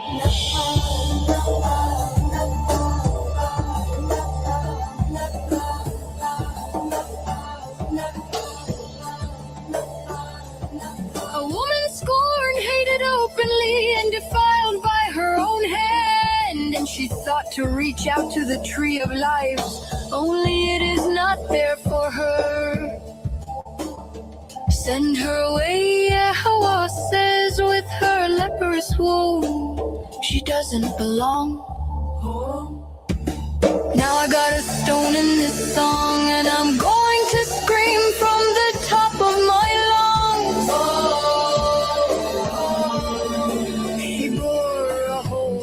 Happiness goes now. I got a hole where the O used to go, with a stone on my bosom where my heart used to go. A wall on my tongue, I am going to place the happiness where she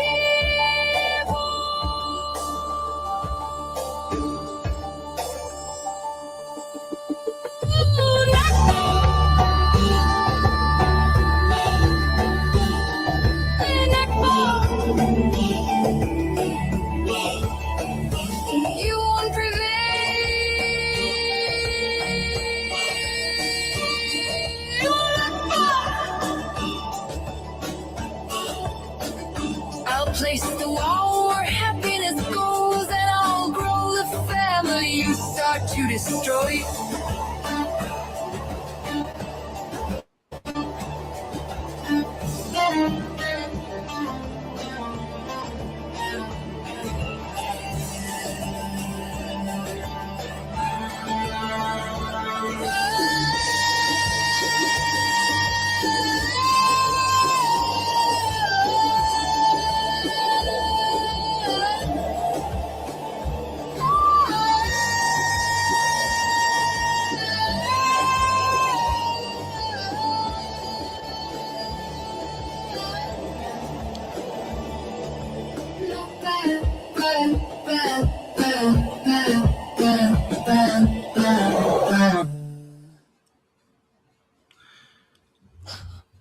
So there we are again. My wife has a real gift for this. This embittered woman, when she wrapped the group around her, everyone that of the women initially had something in common. They hated my wife.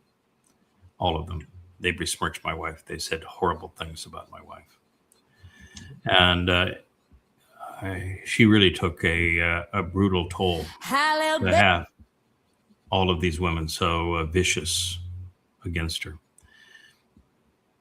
Don't know if it's just jealousy, pure evil, what their insecurities were, but it's a bitter pill, and I think that is my wife's ability to convey both the hate and the joy of living in that position through song is really exceptional.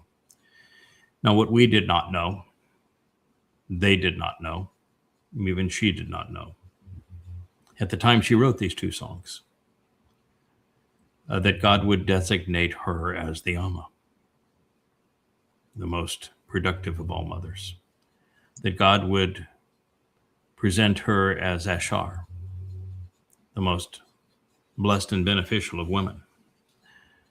The 31st Mashal actually says that she's the greatest of women, that she is Ruth, the Amma. She's the one who delivered the kinsman redeemer. Without her, there is no salvation. She delivered the kinsman redeemer.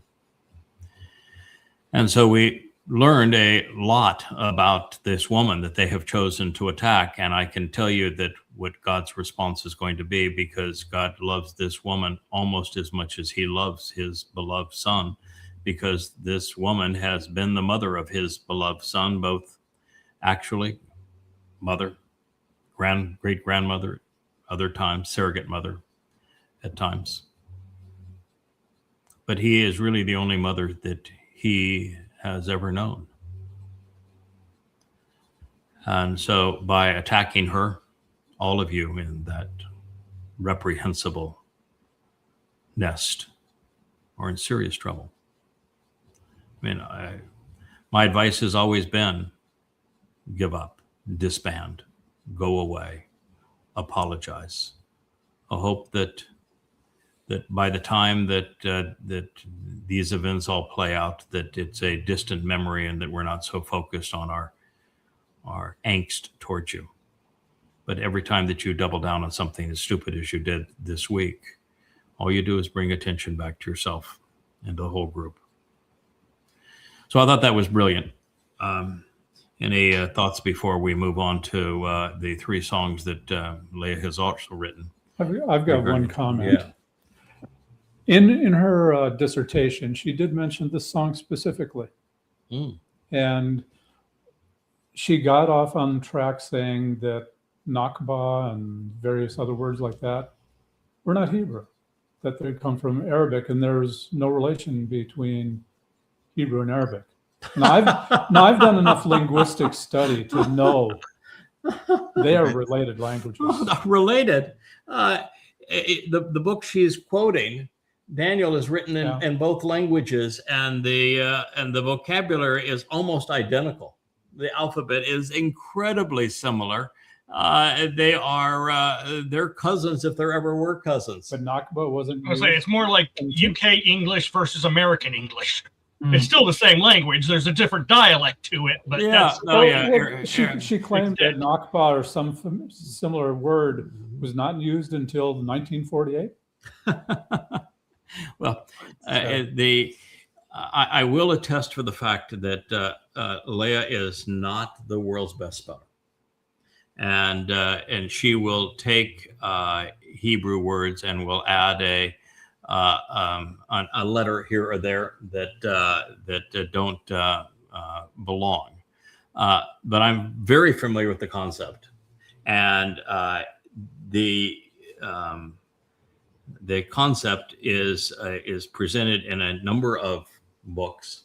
She may have transliterated it wrong, but there really isn't even really a wrong on transliteration. So I've shared with you when you're rendering Hebrew words and trying to pronounce them in a different language, there are scores of ways to replicate the sound in another language. So to make an argument that a word like that wasn't used before and you're somehow some kind of a scholar, well, to begin by saying that Hebrew and Aramaic aren't related, you're a dunderhead.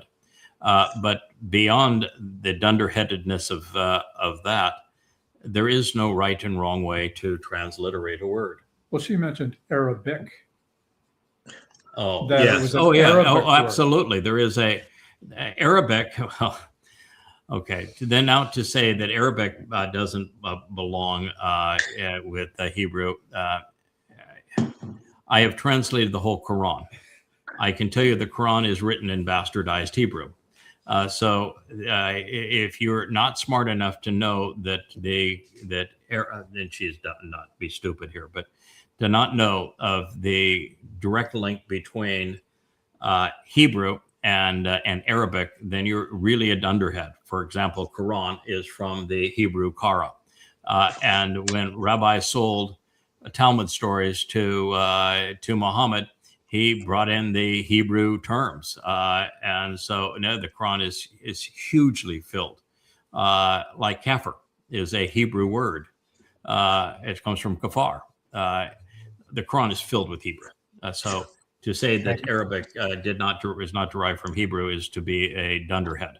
And then what Leah did is she's Nakba is the Arabic term to describe Israel becoming a state again and being reestablished again. So they call that the Great Nakba.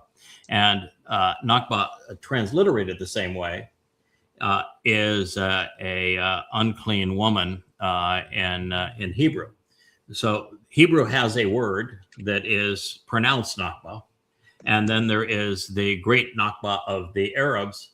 And so what Leah is doing is being wise, and so she's taking these concepts because so many people are familiar with the Muslim complaint of the Great Nakba of Israel being reestablished as a state, and them calling that horrid and disastrous and mean and all that kind of stuff.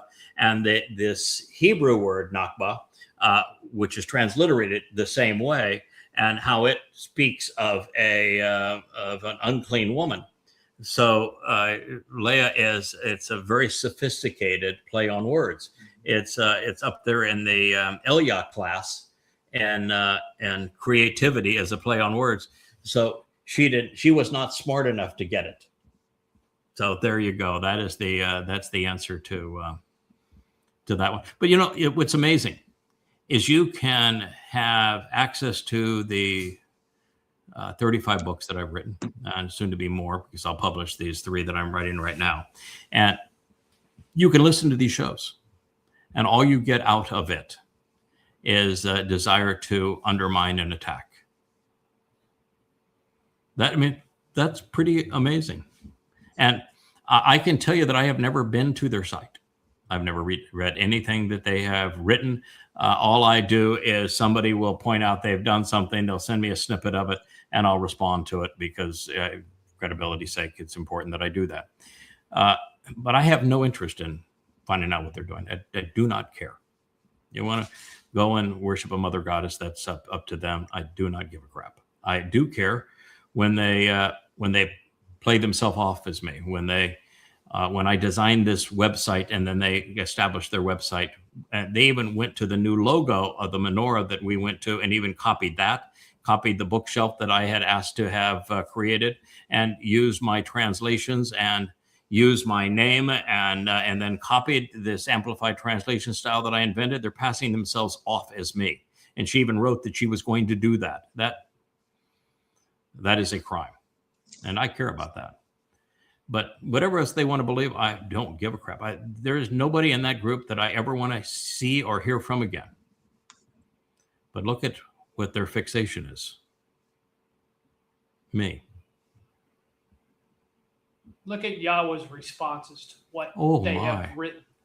Yeah, Has every he time ever gotten that specific with any individuals? No, it's every time. Yeah, it just when this next one is even more of a whammy. But he's not doing it for them. He's not trying to save them. Look at how much we've learned for every one of those. Oh yeah, it's such an affirmation for us, such growth for us, such tremendous benefit for everybody who is part of this covenant family and is now engaged doing something.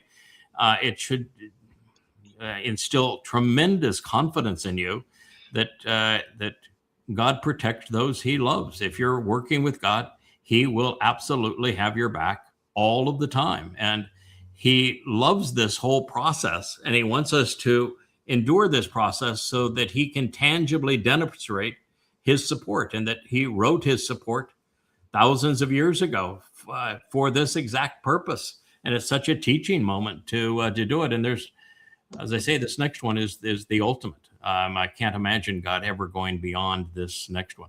But again, he's not doing it for them. He has no interest in saving them. He's already condemned. He is thrilled that they're gone and never wants to hear from them or see them again. And that would be the best advice I could give them, is just go find something else to talk about. Yeah, you've tried to change Yahweh's name. That's an unforgivable crime. You've gone after two people that he dearly loves, and everybody that's part of the covenant, and broken it. It's an unforgivable crime. You're done. So just go away. Yes, Kirk. What you just said about 2 sentences ago just absolutely blows me away. When all of a sudden I had this thought, Yahweh obviously knew who the children was and what he was going to do and what's happening. And he actually wrote it all down. I mean, numerous times for every occurrence. That's freaky. That's just freaky good. I mean, just like, wow. Wow. Yeah. Every time they did something, he has a revelation in it and it says, yeah, I got your back. Long ago. You're my guy. You're my guy. The term that Yahweh uses so much now is Kala. You're my guy. You're Kala. You're my finisher. You're my closer. Yeah. You're my Kala, and that is my finisher, my closer, my person that gets it done, and you get it done in the end. And I'm proud of you, and I'm pleased with what we've accomplished together. And it's pure collaboration, because he only works through people, but he makes it possible for those people to do what they need to do.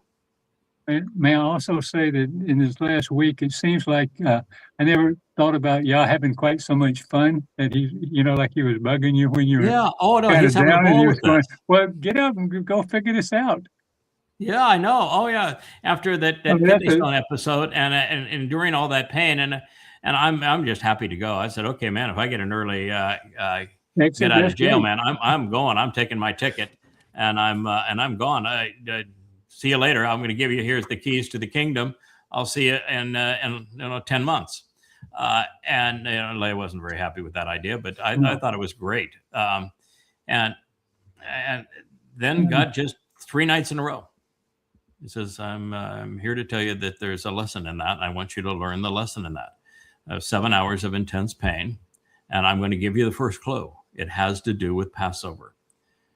You go figure it out. And I remember that first night I said, come on, I've just passed a kidney stone. You've passed 3 of them or 4 of them. You know all about that. And it hurts to beat the devil. I'll tell you, it really hurts. And my body's worn out. I'm really tired, and I really want some sleep. And he's saying, now come on, we went through this. You don't have to go through it again. So we'll learn the lesson. What is it about the 7 hours of pain that you need to understand pursuant to, and I'll give you the clue, a Pesach. Do it while it's fresh. And that first night I didn't figure it out. The next day I didn't figure it out. Then we did it again the next night, and we did it again the next night. And I'm saying, okay, now I am really, really tired. I really, really need some sleep. So let's hope we get this together on, I guess it was Wednesday. And sure enough, there it was. And it was in the place that was just so profound. And I just happened to be there because I was entering JK's edits, and he's such a good copy editor. I was in JK's edits, and I'd gotten to the Yeshaya 11, the presentation of the Choder. And while I'm doing it, I said, while I'm here, let me tighten up these translations. I've learned so much since that time. And then, boom. Oh, my God. It was just riveting. And I've shared it with you. And then we went back to the 10th chapter, and it's far more prophetic, profound, affirming, gut-wrenching, pertinent than is the Choder presentation. It explains why the Choder was necessary with the 7 spirits of Yahweh. So yeah, God's and so when I first saw this, I said, "Come on, God, this is getting old." You know, I'm giving it my best. I'm here every day. I'm learning. We're having real success. Why do I need this aggravation? And I said, "Can't you deal with this for me, please? Thank you very much." And I get by, yeah, I did. Maybe you need to figure it out because I already answered this one for you. And I think you're really going to like my answer. And it's, oh my, it's great. So we'll be sharing that in future programs. I will tell you that that it just as a general rule here, the reason I'm having so much fun with this and how I spent exactly 0 seconds preparing for this. I did give Perry and Rich some time to prepare for this, but I spent 0 time preparing for it because I am so comfortable with 2 things. Trusting Yahshua. Isaiah is the guy. What Isaiah says always comes true. So when Isaiah made it very clear that at this time we were entering the time of Israel's trouble, she was going to be eviscerated and she was going to be vulnerable, and it was going to happen in conjunction, this transition between Shabbat and Towrah and this time of Israel's troubles, and went through all of the things that are going to happen as a result of that. And then he describes Trump in America in the 18th chapter. And then we find Trump is this belligerent, egotistical, sexually perverted, deadly confabulator. I don't think I could ever be more confident that we got this one right. Mm-hmm. But I told the fellas, and we'll go play some of Leia's songs on Trump as the Copper Con and Star Spangled Cross Play and Mr. Babylon. I told the fellas today that it's always important that we at least have somebody read something. Anytime somebody is willing to try to discredit me or Yada Yahowah, and that's the purpose of that website, is to discredit Yada Yahowah and me, is that we check to see, is there any vulnerability? Is there anything that I have claimed that we need to go back and either re-verify or reconfirm or maybe say, yeah, we got that one wrong. And the reason I said it is that over these past 25 years, it's not 1 or 2 or 5 or 10 or 50 or 100 or 500 or 1,000. There's thousands and thousands of previously unknown and profoundly important conclusions and insights that I have derived. And thus far, no one has found any conclusion or insight that I have derived from Yahweh's testimony that is invalid. There are some that I have significantly enhanced my understanding, but it was always on my own reconnaissance. I found out that something was amiss, or I learned more and updated our knowledge base on that particular topic. So there are some that I have enhanced, but let's say there's 10,000 of these. There may have been 10 that I have enhanced over time or altered my conclusion based upon subsequent knowledge. And therefore 9,990 of them that have withstood the test of time. And there's not a single one that somebody has actually invalidated and done so using Yahweh's testimony or reason or history or anything of that nature. So that's a lot. That's a lot. And with every new revelation, you make yourself vulnerable again. And the thing to keep in mind too is that 2 things. One is that you can't disprove the validity of my relationship with Yahweh by proving that there are 10 or even 100 things that I've said that can be perceived a different way, because you'd have to disprove most of them. And sometimes you could even say, because the things that I've concluded are so powerful, you'd have to disprove all of them. But you're certainly not going to get it done with 1 or 5 or 10 or even 100. And so far, nobody's had one. So no one's anywhere close.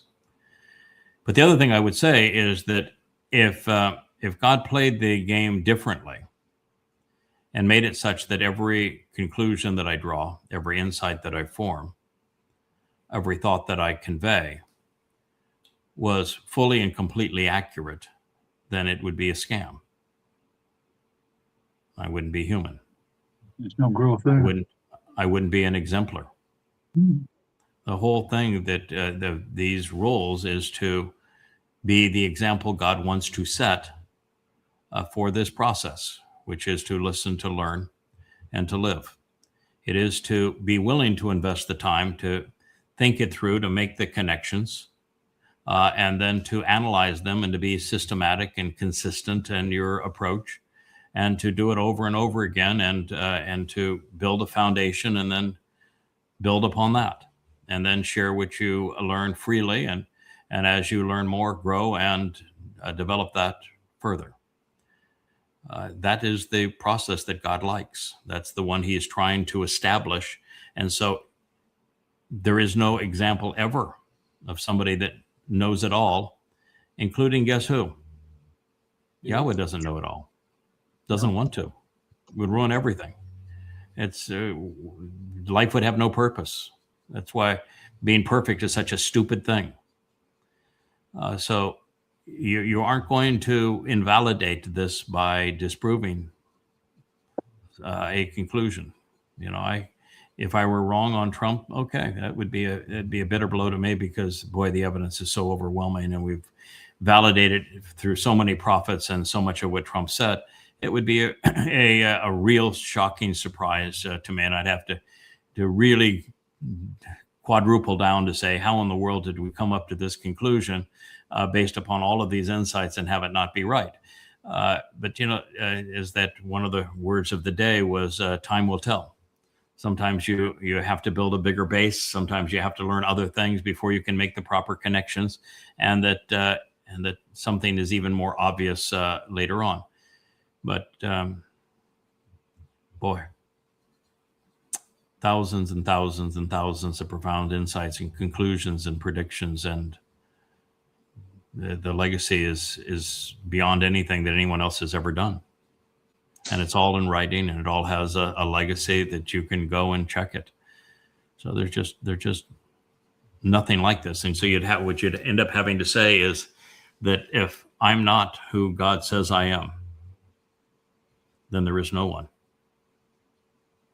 Then there is no Zakar. Then there is no Choder. Then there is no Bashar. Then there is no Yada. In fact, there wouldn't even be a Yahweh, because no one knew his name. There wouldn't be a Dode as the returning king or savior. He'd have no one to come back to. There'd be no understanding the covenant. There'd be no understanding what the Moedim represent. None of it. It would just all dissipate. You'd be left with Judaism, Christianity, and Islam. That's where you'd be. Tell me then. And so, if you were to try to refute that, you have nothing. You have a God that's unknown, a covenant that can't be engaged in. Moedim that are now meaningless, a timeline that is unknown, a savior that has been forgotten. You've got nothing. So let's, on that note, unless somebody wants to say, JB, you got something you want to add to that? Yeah, I'm good. Okay. Anything that you would criticize of any of that? Yeah, that's pretty much spot on. So let's play the first one that she Halal did. Ben Shakar? Yeah, sure. Yeah. Devil in disguise. Halal Ben Shahar.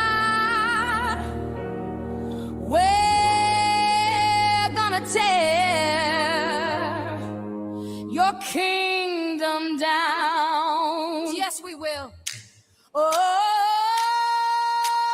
you copper con, we're gonna tear your kingdom down.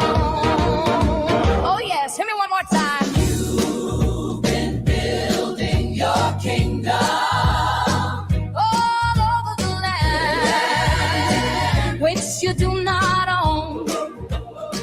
Oh, tearing Israel's heart out like one of your naughty little girls.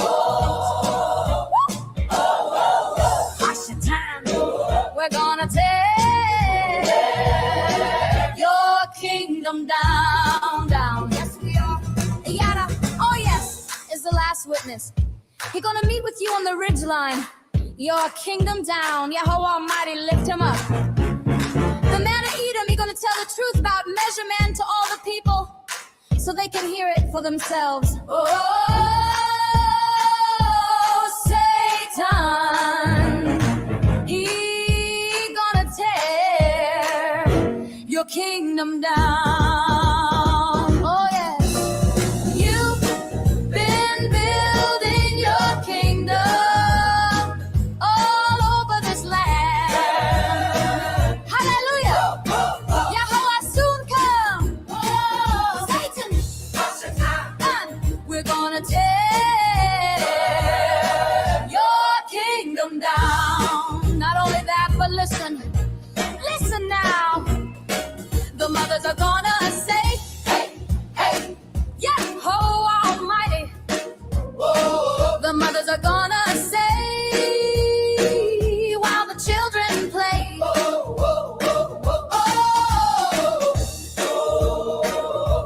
Satan, we gon' bring your kingdom down. You hear me now? Your time is short. You've been building your kingdom all over the creation of Yahowah. Satan, yes you, we're gonna tear your kingdom down. Not only that, but listen. Satan, we're gonna tear your kingdom down. Yes, we are. With our bare hands, we will. Satan, oh, halal ben shakar. We're gonna tear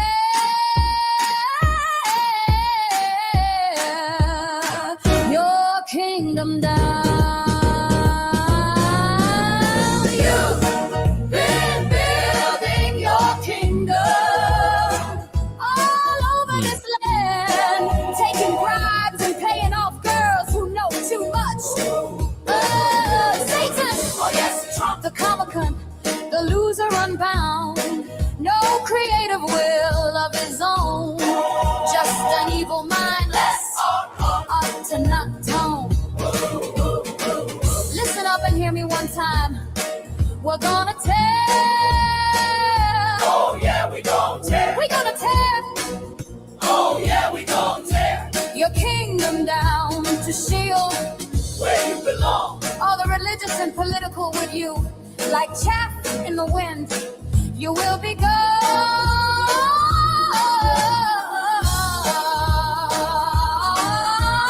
You've been building your kingdom all in the house of Yahowah. Satan, we're gonna tear. We're gonna tear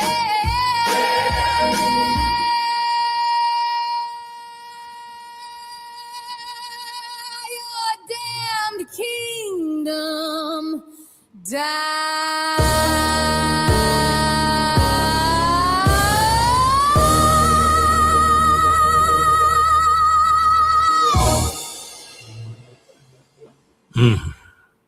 I love the Soul Sisters. Boy, I tell you what, the woman has a gift. I tell you.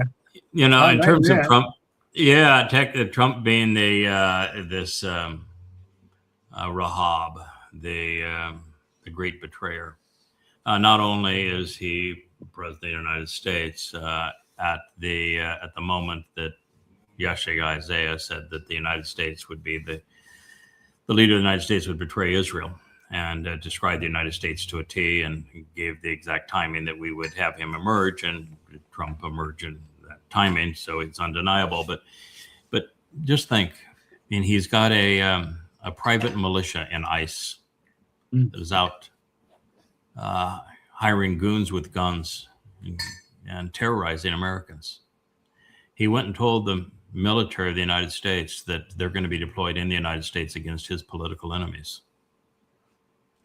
He started not one but two wars against Iran, and has brought the world's economy to its knees. And every time he speaks of it, he lies about it. He signs memorandums of understanding and violates them the next day, and then calls the other people scum. He gives a speech last night where everything he said in the first 10 minutes of the speech was an outright lie.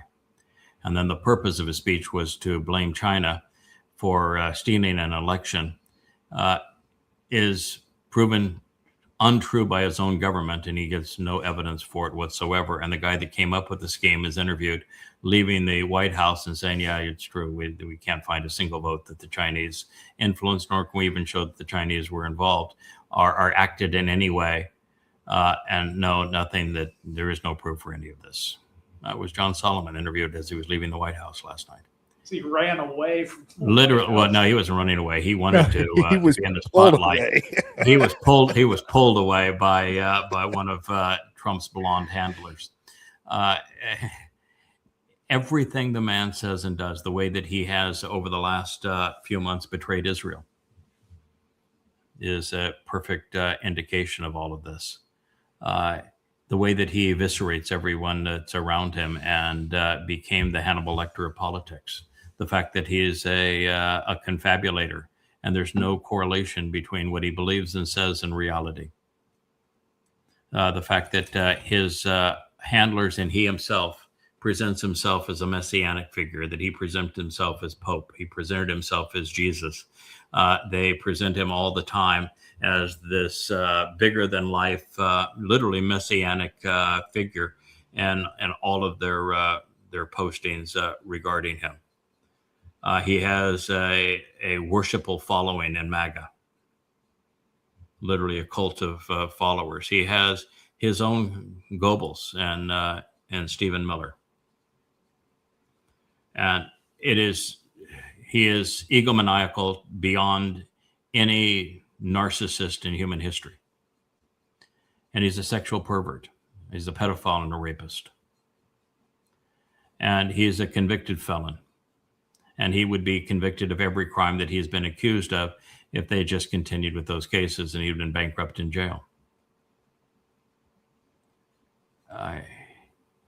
He is involved in multiple wars now around the world, kidnappings and murderous rage, committing all manner of war crimes in Iran, blowing up civilian infrastructure, and continuing to threaten blowing up more civilian infrastructure, as if continuing to commit grotesque crimes, unjustified crimes, after losing every aspect of the war, were somehow a good thing, when in fact it's deplorable. Every place you turn, including every depiction of him, is Satan.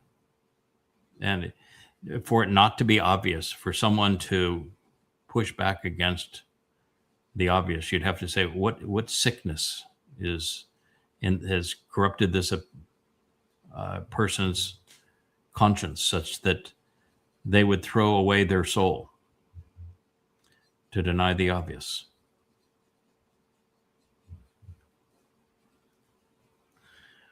Want to play Mr. Babylon? Yeah, we got it.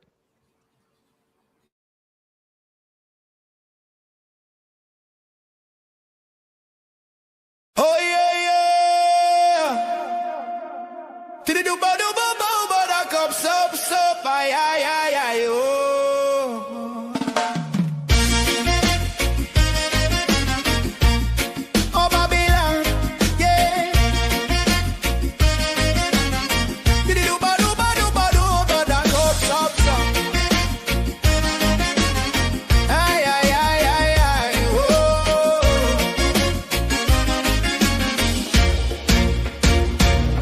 Babylon.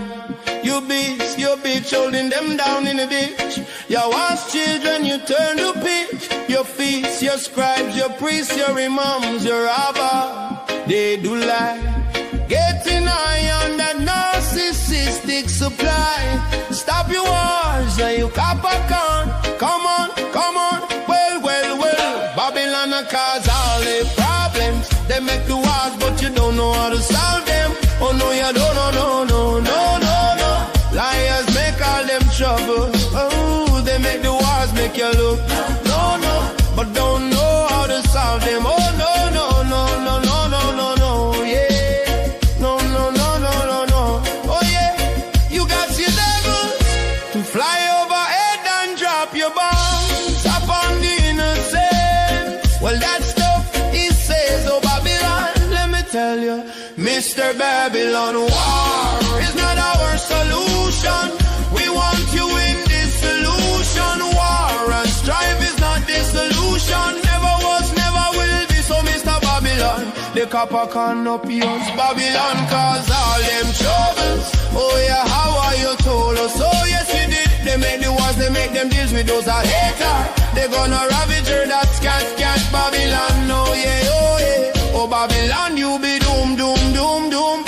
Systems make all the problems. Chewing up them innocent to their problems. They got no solution. They bury their minds in some new potion. Them pray to a God that cannot save them, all going down to the grave. Oh no. Let me tell you, war is not our solution. Religion is not our solution. War, religion and strife is not the solution. Never was, never will be. So global sheriff mashing down the earth with your iron fist. You the clown. Global sheriff messing around, killing his own, taking bribes, grabbing kitty and coming with a fool's philosophy.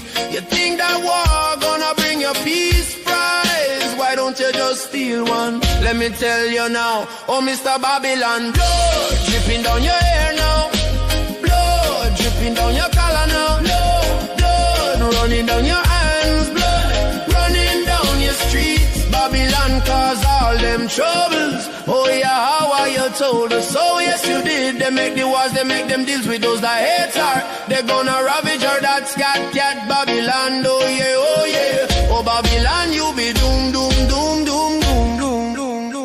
Babylon a cause all the problems. They make them wars fly those drums. Babylon a cause all the problems, but them don't know how to solve them. Oh yeah. Babylon make all them troubles, suffering the unthinking masses. To their problems they got no solution. No. Oh yeah, Babylon a cause all the problems. Yeah. Stop the children are making more wars. Hey warmonger, stop your war. You gonna kill us all. Oh yeah. Oh no.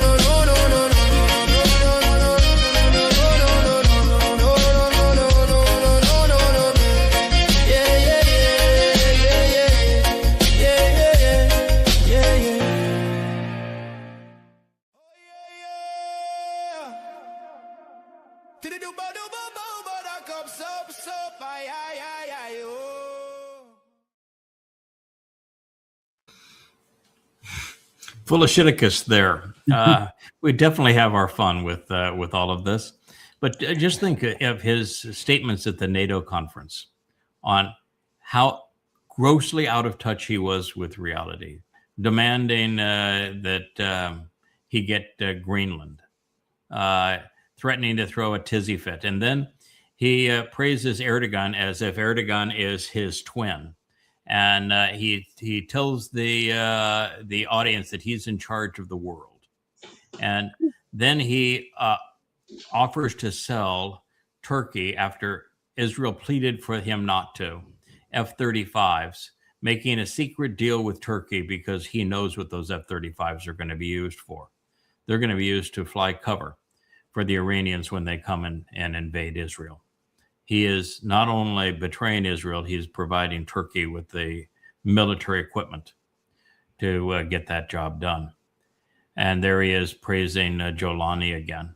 It is so obvious that this is the man. There's no one close to it. He even, when we told you that he is going to go to Israel and he will be there January 30th of 2030, and that on the Ides of March, because he's building the Fourth Reich in Roman style, that he's going to announce that he's God. He went and had a statement. He says, I have a 90-something 9% popularity in Israel. I could run for prime minister and I'd win. Mm-hmm. Even said he's going to do it.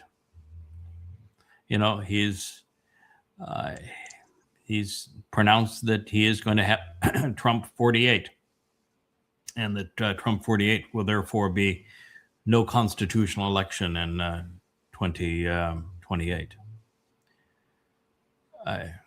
Building the Ark Day Trump. It's the great ballroom for Trump. It's also obvious. It's amazing but that's the whole nature of conspiratorialists.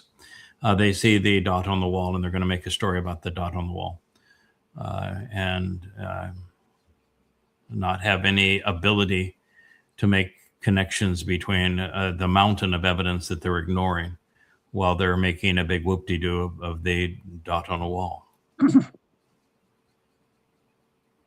But that was a brilliant presentation. That was a collaboration of many people, and I really appreciate how well that was done.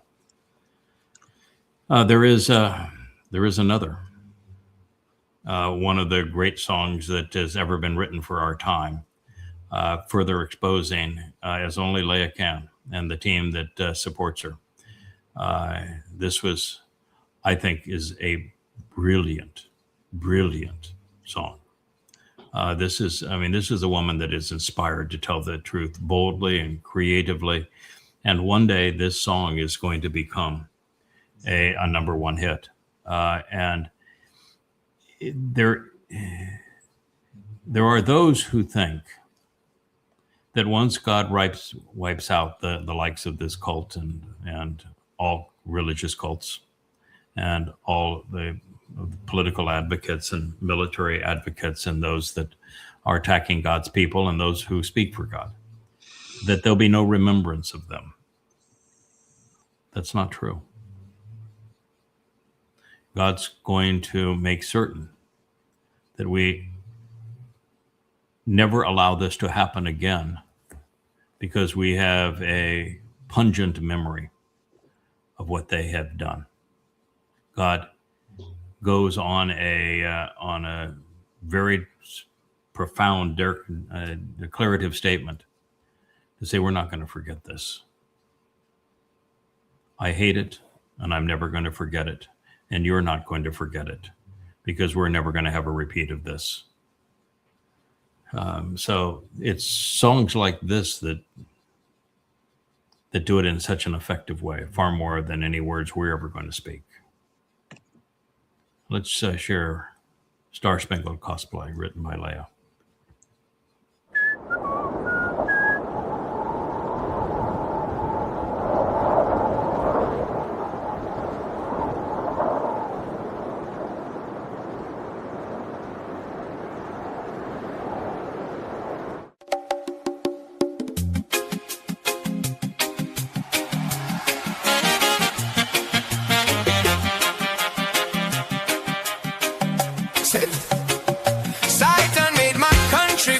Just ask the Donald Colt. It's all fake news that he a bad guy. Wonderful, wonderful. In star-spangled banner, shit-stained underwear. Believe me, we're going to drain the swamp. I've never seen anything like it. So much fake news, calling it a witch hunt. Just because we say the system is too big to rig. Oh baby, that's old school, but we're doing it anyway to make America great again. Oh, say, can you see by the hailed at the twilight's last ride, whose broad lies and alibis through the perilous night, or the YouTube we watched so gallantly streaming, and the rocket's red glare, the bombs bursting in Iran, gave proof through the Epstein files that Trump's name was still there. Oh, say does that copper conman wave that star-spangled banner yet that way? Oh, the land of the arrogant and the home of the dead slaves. Oh, say does that star-spangled banner yet wave? Oh, the land of the arrogance. And one more thing, can I invade your country? Oh, baby, baby, can I invade your country? Oh, baby, baby, can I invade your country? Oh, baby, baby, can I invade your country? Oh, invade your country.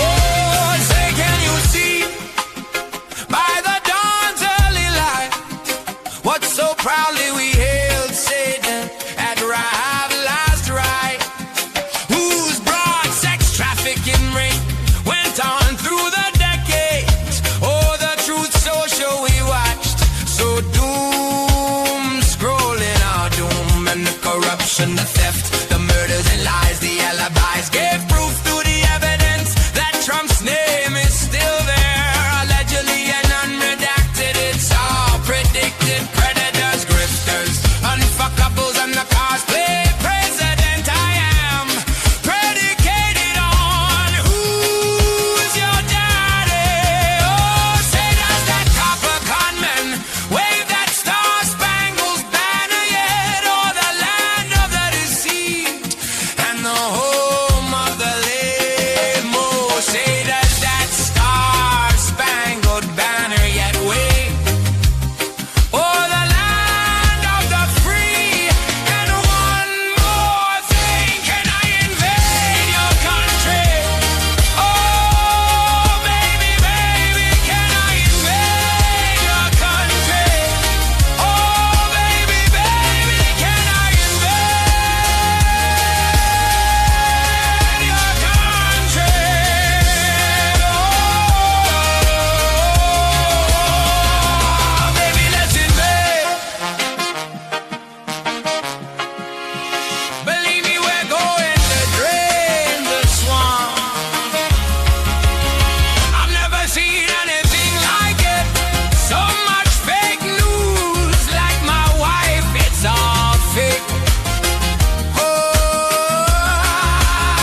calling it a witch hunt just because we say the system is too big to rig. Oh, baby, that's old school, but we're doing it anyway to make America great again.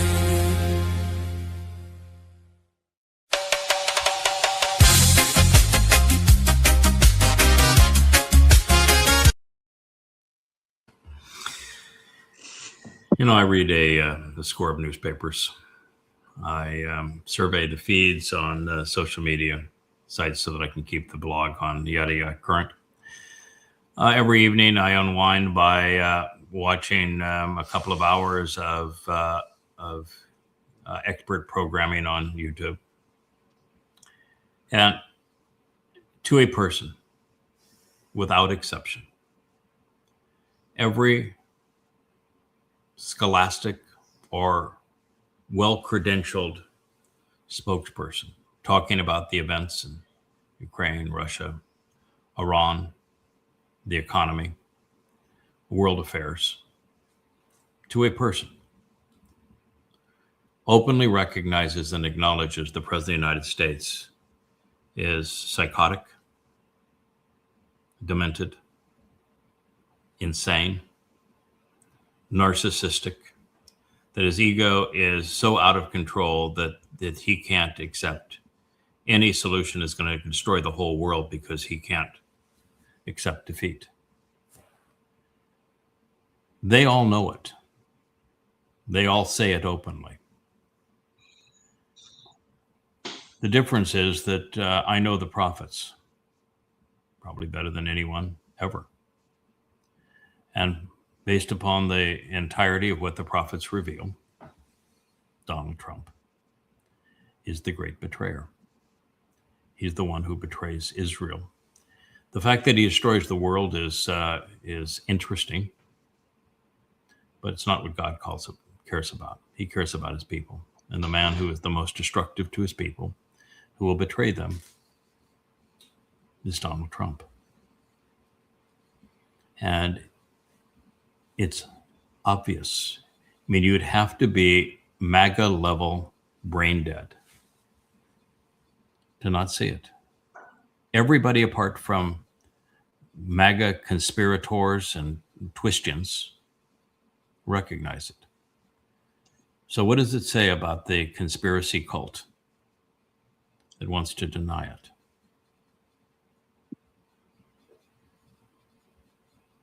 What does it say about them? They're no different than MAGA. They are no different than MAGA. They're no different than twistians. They're no different than any other conspiratorialists.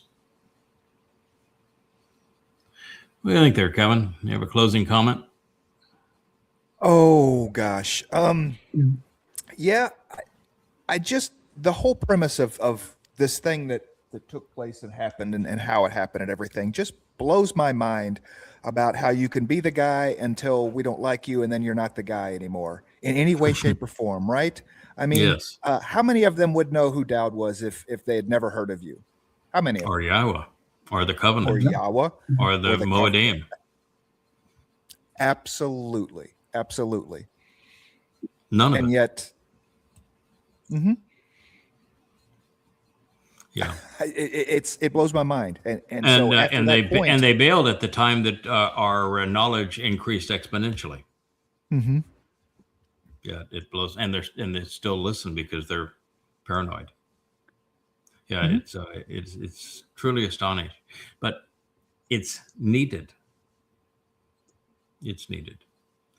God has dealt with the fractured family in Israel, and any way that he can model that, and those who speak for him, the more effective that voice is going to be for him. You're going to have empathy. You're going to understand it, and you're going to allow him to do what God does best, which is defend his people. And so it has value in that point of view. You are the father, Kevin, of something that is really extraordinary, that I think this weekend will go live on our site. That probably is the single most destructive thing that we could bring against this gaggle of goons. oh, okay. It's the family page, because there isn't one Craig. There's 150 of us, and we all speak with the same voice. We all go to the same source. We all support the same God. We all support the same Israel. We all celebrate the same Moedim. We all share the same Torah. And when you see that page, the family page, and I'd be happy if it was a link directly from the header. I think that the family page and the talking books are two of the most extraordinary things ever. But you see that family page and listen to all of those people share their story. It devours them. And it says that, no, we're not one person. We're a very powerful influence in this world. And that is something really exceptional. And And then to see, the Y2Kers, that group of shows they have. You see Roger, it should be Deep Dive with Roger, because of his, but he's just disciplined and tough and tenacious and wise and experienced and incredible. You see Will in his presentations. I mean, they happen to be my favorite because I just like his style and his approach so much. But you see Matt and Shannon together and bringing people together through the covenant in such a real and tangible way.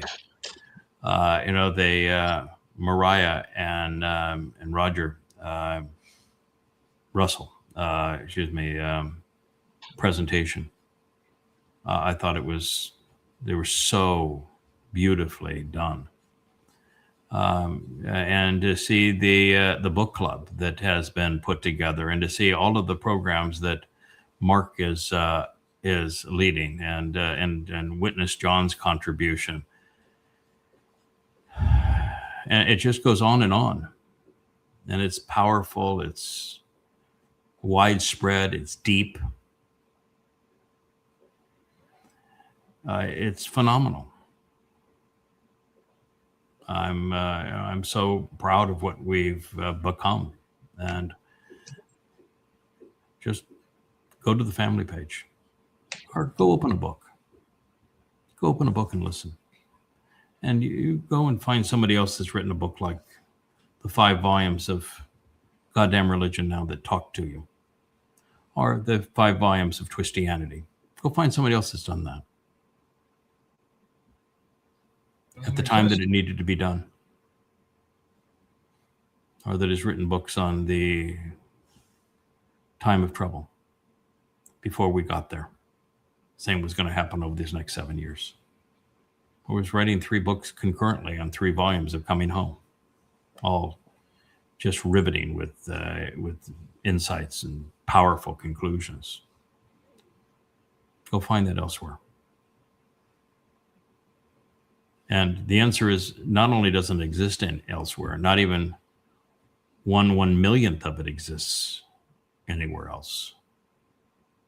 It's a difference by magnitude that is extraordinary. And it's why I finally said, ladies and gentlemen, we're going to go to yadayah.com. I do not care what happens on any social media account. We're not out here to recruit anybody. I don't care how you respond to this program.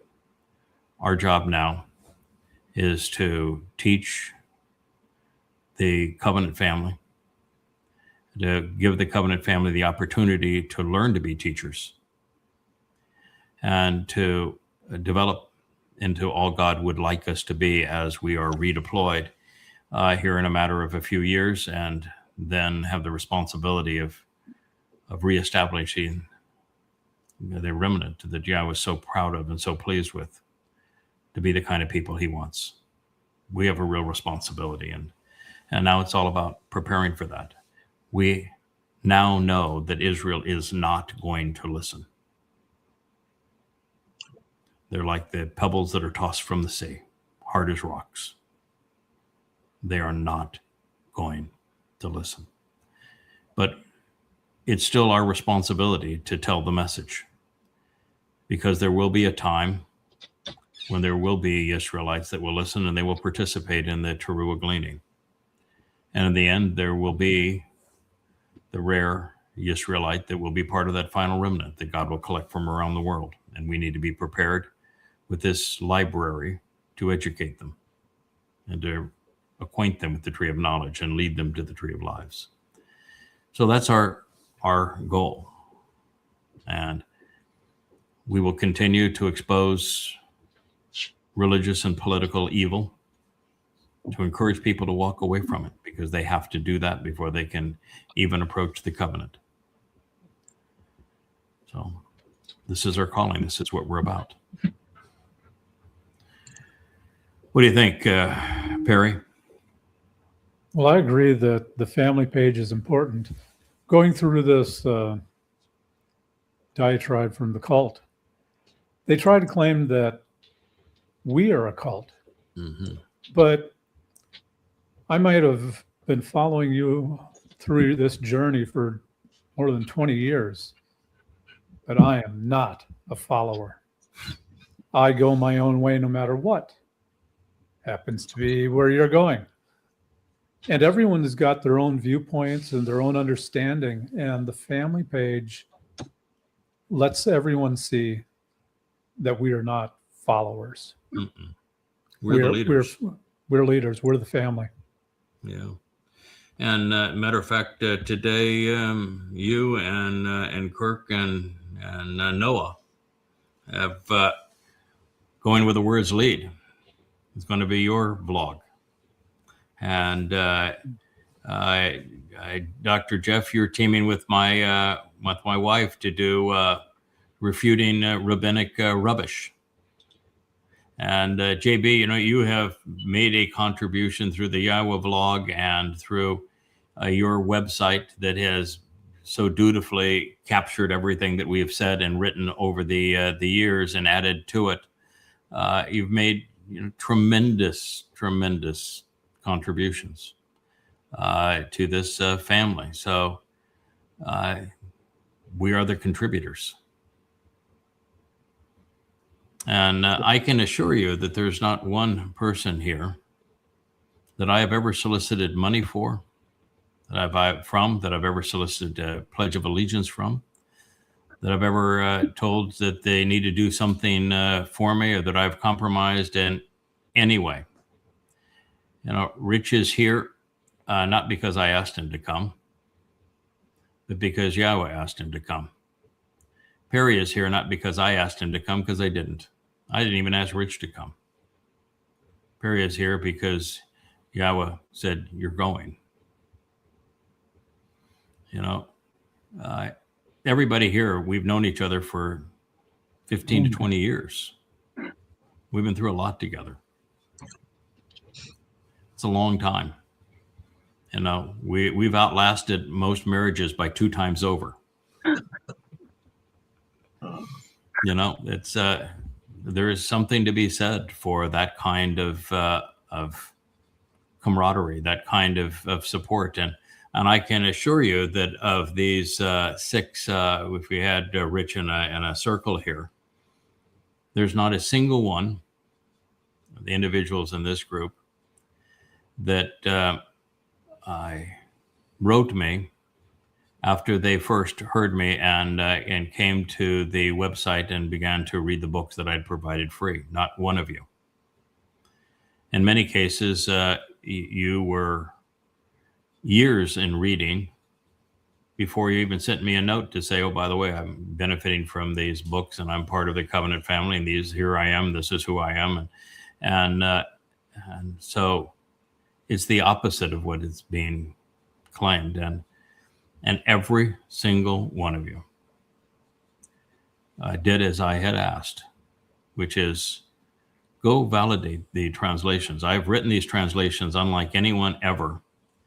And while I have in many cases explained what my reasoning was of rendering something a certain way so that you'd understand what the thought process was, I did something no one had ever done. I created the most generic form of the Hebrew word, and I made it available within the parenthetical so that you can plug it into a search engine and verify the translation for yourself. No one's ever done that before. And Kirk, how many times do you think you did that? Night after night after night. And what you finally found is, okay, there is never a single time that I haven't been able to verify that the translation was true, but I keep on doing it because every time I do it, I'm reinforcing it, and the reinforcement feels good. Let me redeem myself and say one thing that I just discovered. And I'm going to do it with Asher, because I flubbed Asher. I flubbed Asher tonight. And maybe Perry will want to work with me somewhere down the road.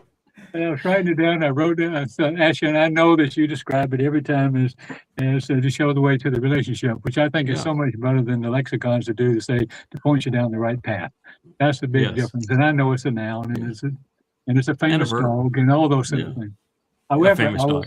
I was sitting here writing in pictographs, which is my favorite form of pictures, Hmm. and I wrote the Aleph, and Mhm. and now we interpret it both as, I always said it's a pointed chin, so it's got to be at least a round, and then there's got to be a bull, because that's the bar across holding the bull. And the So it antlers are dawned on bull. me, Yeah, the this is not an either or. This is, No. I got a couple of guys. I Mhm, look at yeah. the word, I got a couple of guys, and I'm going to use words, chin, Yep. but I'm Shin. also going, it also means pressure, and we're right at the pressure stage with the last 7 years to pressure you to get down there. And then the third word is bahum, people who engage the Rosh. Yeah, their heads. So I'm trying to redeem Asher. Yes. Yeah. I do know something. It's just slow coming now. Yeah, Asher is a great word. profoundly important word, and it's beautifully described in the original alphabet of Hebrew. Something that we've really advanced people's understanding of and appreciation of with our depiction of it, and introduced people to it. So, a profoundly important thing, and it's been a huge part of your growth and understanding, and what you're going to add to the program, going where the words lead. But it's just fun. It's been there all the time, Yeah. and nobody looked at it till you came along. JB, I know that you're working, or know that Mike works, and it's tough to get time away from work and family and that sort of thing. But you both live fairly close to one another. Yeah. That just as a possibility, and excuse me for looking, it looks like on the screen that I'm looking away from you, but I'm actually looking at the screen towards you. It's just that everything is reversed on the way the monitors work. But he knows his material. I mean, he really, really knows his material. You're another person that knows the details. You're really into the details. You love the words. You've translated the words. You've researched the words. The two of you would, I think, really be dynamic together. You ever think there's a possibility maybe the two of you hook up and do a show that's more technical? We have, a lot of fun, kind of friendly shows, which are important, because I have a tendency to speak at a level that is sometimes hard for people to process. And so it's really important to have a group that does shows that are communicated on a level that resonate with people more. You guys would not be that. You would be more like me, but because you think at exceedingly high level, and your knowledge base is really exceptional. But Mike's is too. Oh yeah. I really like me. I've had him over to the house a few times now, actually, and me and him get along great. I would love to do a show with him. I'm just, trying to find time and, all that, where we can both, and then what we want to do. So, but I need to reach out to him and try and do a little more to, we get something set up. You could do a really technical show, and it'd be, I just think, extraordinary. And you are fairly close to together. You get along great. Your personalities mesh beautifully. And if you only did it twice a month, you worked at it for an hour or so twice a month, I think it would make a huge positive impact. And and for some softness in the whole thing, bring Patty in and let her respond to some of the things you're saying too, because she's really a jewel. It's I just think you guys would be great. So I'd encourage it. I hope that you can do it. I'd love to see your faces on that family page too, knowing just how deep the discussion would be and how beneficial it would be for really thoughtful people. So anyway, we will conclude this. Except Dr. Jeff, what would you like to add? Because you are our erudite one. You were even the one that was able to incorporate the word for the day into our. I just, to put an exclamation point on this mother goddess cult, I just want to say, Hanuk, Noah, Boaz, Medod, Ethan Hazraki, Yada, Craig, Yash Choda, and Nakrai. It is game, set, match. Finish. Yeah, it's that we won the Yah Cup, according to Yah.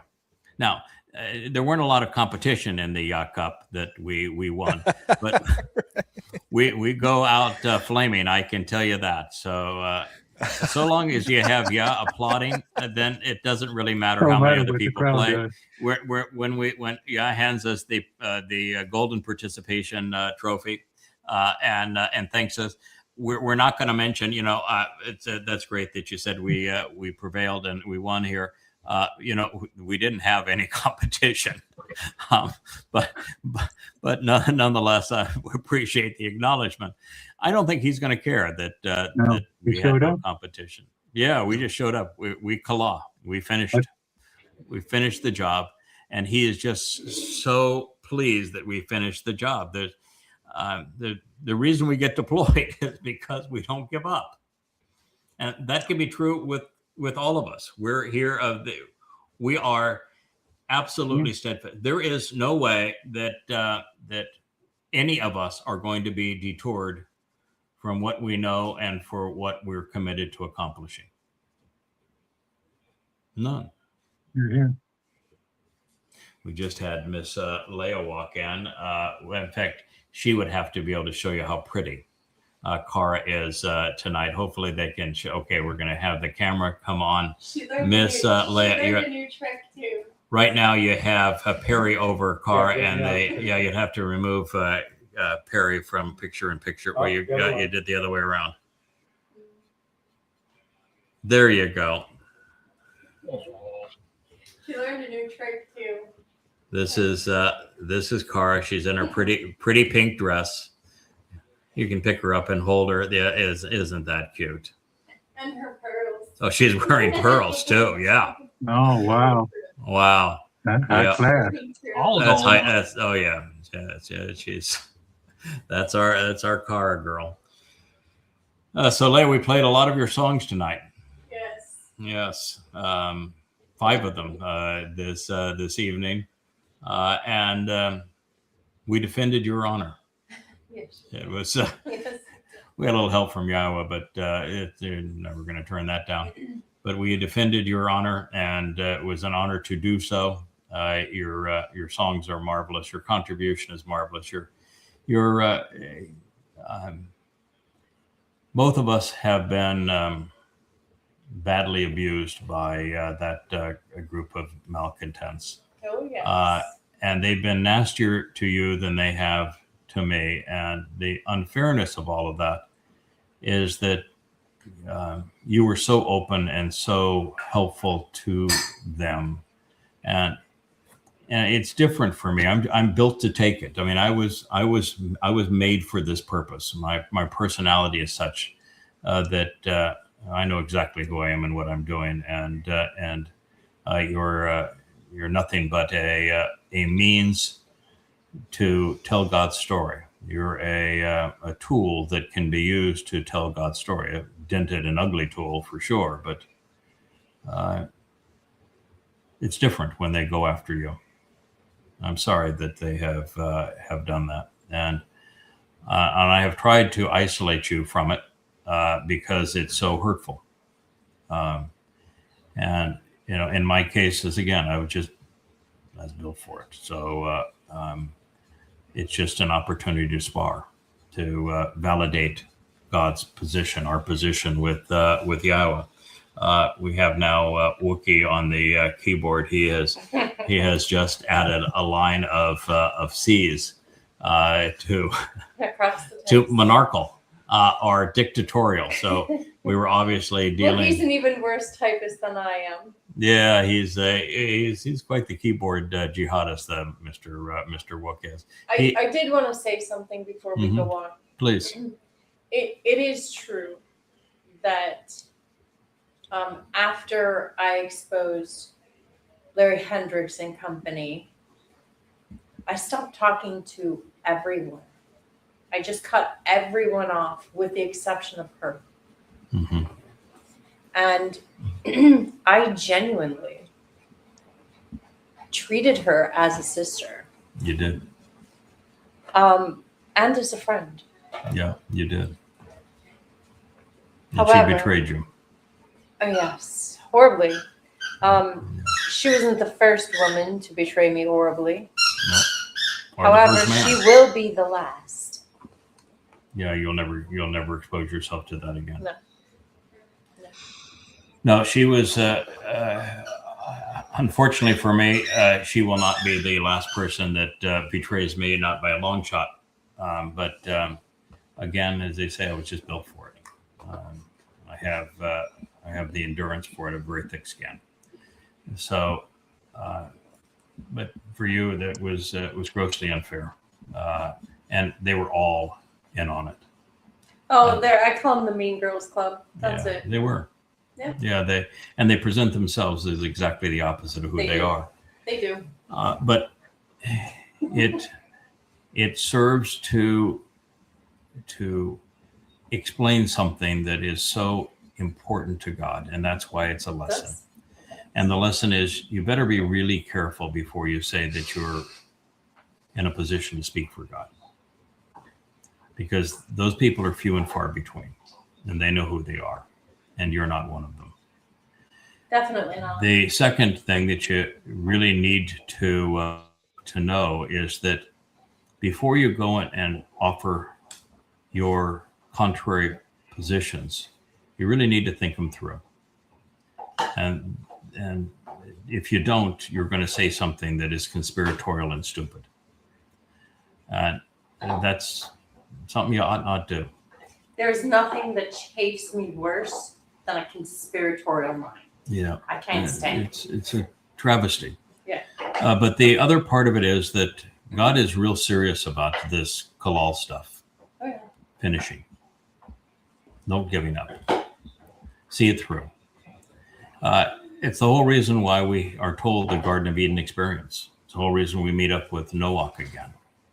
It's the whole reason that Dode, who had so many troubles, that his relationship with Yahweh was restored.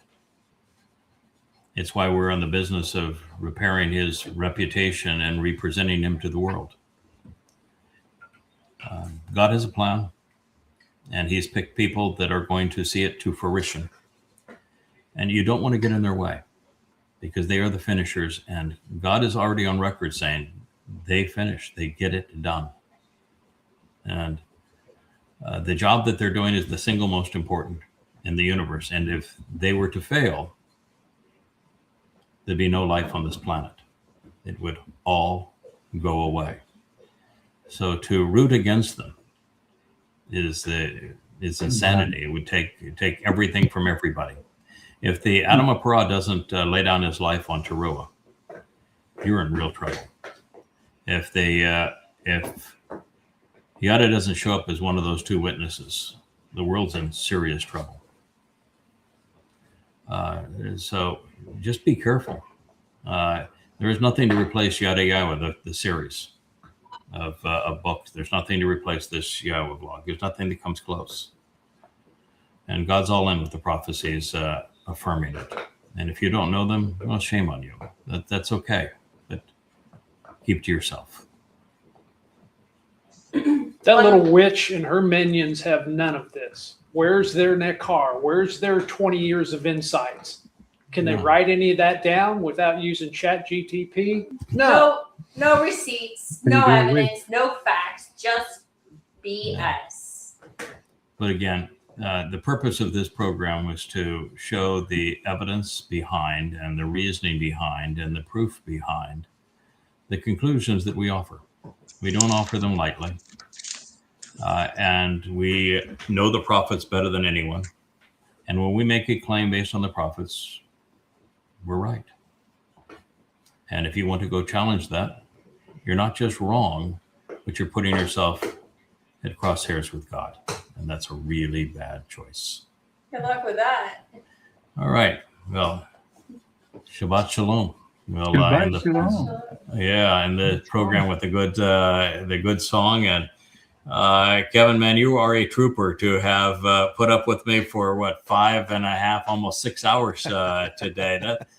That's tough duty, pal. You should get combat pay for today, particularly as intense as this morning was. Mm.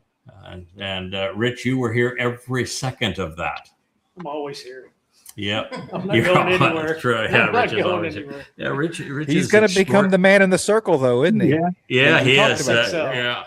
Yeah. Rich is just the most reliable, consistent, devoted guy you could ever possibly even dream of having in your corner.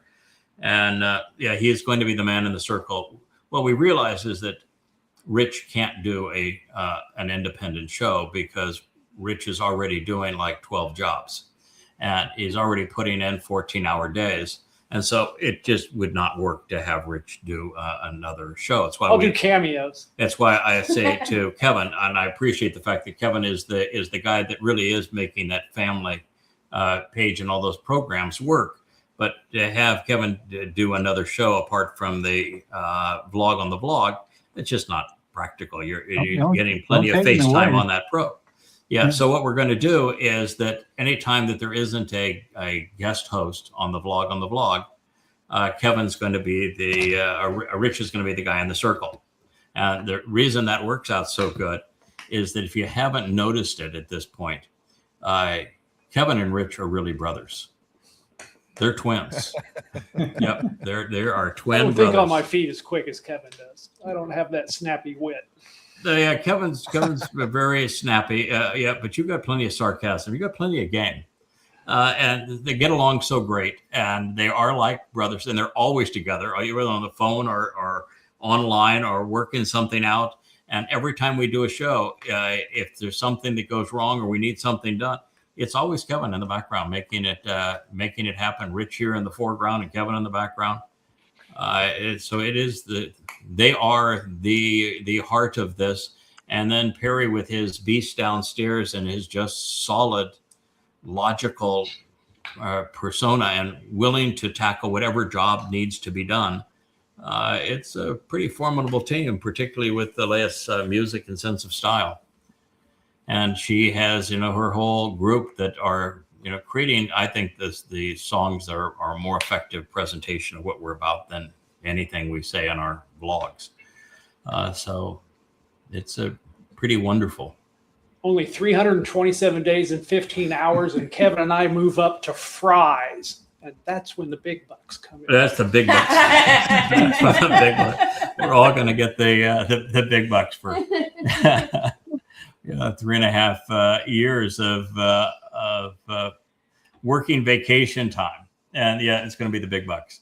We're going to be tremendously enriched, not in monetary ways, but in every way that you can imagine. But then I have also counted, it's 1,250 days back here on duty. So can you imagine? Tomatoes. Man, I'm gonna have my rock and my tablet and say, okay, that was day 1, that was day 10. Oh, I only got 1,240 to go. Can you imagine that? That 3.5 years, 1,250 days on the Temple Living Mount. in a tent. Living in a tent. And talking to people that 99 out of 100 are going to want to spit in your face and kill you. Mm-hmm. And you're offering them the only way out of this alive. And you're going to be the sword that takes them out if they don't accept what it is that you're offering them. And going through that for 1,290. But can you imagine also being part of the naysayers of Israel that aren't listening? And that guy that they didn't listen to shows up, and God, he's got the jumbotron that Yahowah has above him. He's able to blow off the Dome of the Rock and Alaska Mosque. They're gone. He's got the tent of the Restoring Witness. He's got access to Yahowah's Aaron of the Bereth. He's got Malak that are holding the 2 tablets up in the air. You shoot at him, and it's like you got a force field around him. He gets mad at you and he vaporizes you. You'd think that ought to get some people's attention. It's going to be an entirely different world, and that 1,250 days. Craig, don't look at it like that. That's only 25 Yobel. Yeah, So you okay. got a point. Thanks. That's a good point. It's only 25 year bell. A walk in the park. A walk in the park. Well, that's softened the blow. Yeah, I mean, I love this job, and there are days when you're doing translations and you're in, particularly Yahowah, because it takes everything I have to keep up with Yahowah, and he's really intellectually challenging, and I think that he actually wrote this to say, all right, you think you're so smart, huh? Okay, I'll put it in there. You figure it out. I'll make sure that nobody figures it out until you, and then you'll figure it out.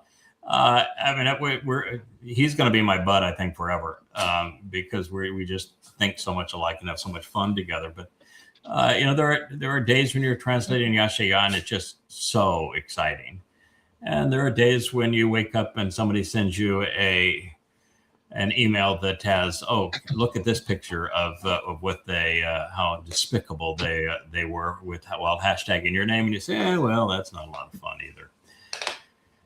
And then there's days when you said, I've been telling you that Trump is the one that's going to betray Israel, and he just poos all of it over himself. And you say, what does he have to do before you're willing to accept this is true? It is an interesting life. I will tell you of that. And the most interesting of all, I think, was when we came to realize how Yah would redeploy souls. And I'm sure that blew a lot of gaskets out there. It's the only way he can keep his promise. It's the only way. I mean, it isn't just an ingenious way. It was the only way. And it was a brilliant way. And we ought to be honored that we're part of it, because in this last go, it takes a family. Yes, sir. Yeah. Kirk, I happen to like it down there in that in your studio library. You look like the artist. You look like the scholar. This is where I live, and when I'm there with Sylvia. Yeah, I love you. Backdrop. Oh, I love you in that backdrop. Well, that is just so. Yeah, it's just so you. Yeah. This is where you should. I'll give you all a tour one day. It's loaded with egg tempers over here and oils and book illustrations and all kinds. Oh yeah, let's do that. Let's do that. Yeah. Yeah, you haven't been on the Call Your Witness, Next Witness, have you? No. Okay, well maybe they're listening right now, and they'll recruit you, because Maddie's pretty good at all this stuff, and Shannon, Shannon, he's the ultimate handshaker. They'll probably get. Oh yeah, he was here. We had he was together. here. Yeah. So make sure you tell your wife that in this crowd we all love her. So, well, thank you. Sure, those people. Yeah, she's an acquired taste, but I think we've all acquired. I know. I was trying to steal it away so she could be my art rep in Florida. Oh yeah, I know she'd be great. We were having a great time. Yeah. I said, wait a minute, let's talk about selling art. She's sharp. Yeah. Yeah, and I know with Dr. Jeff. I was that close to getting rich. No, that close. There we go.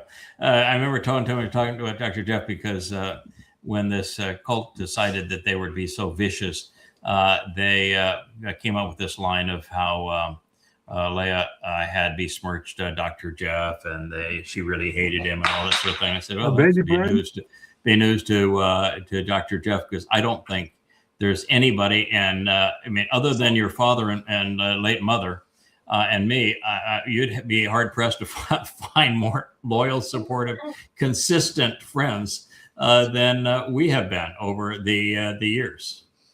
No, that's a lie of lies. Yeah, we've actually been, I think, with the best kind of friends, because we've also been honest with each other when we've done things that maybe we shouldn't have done.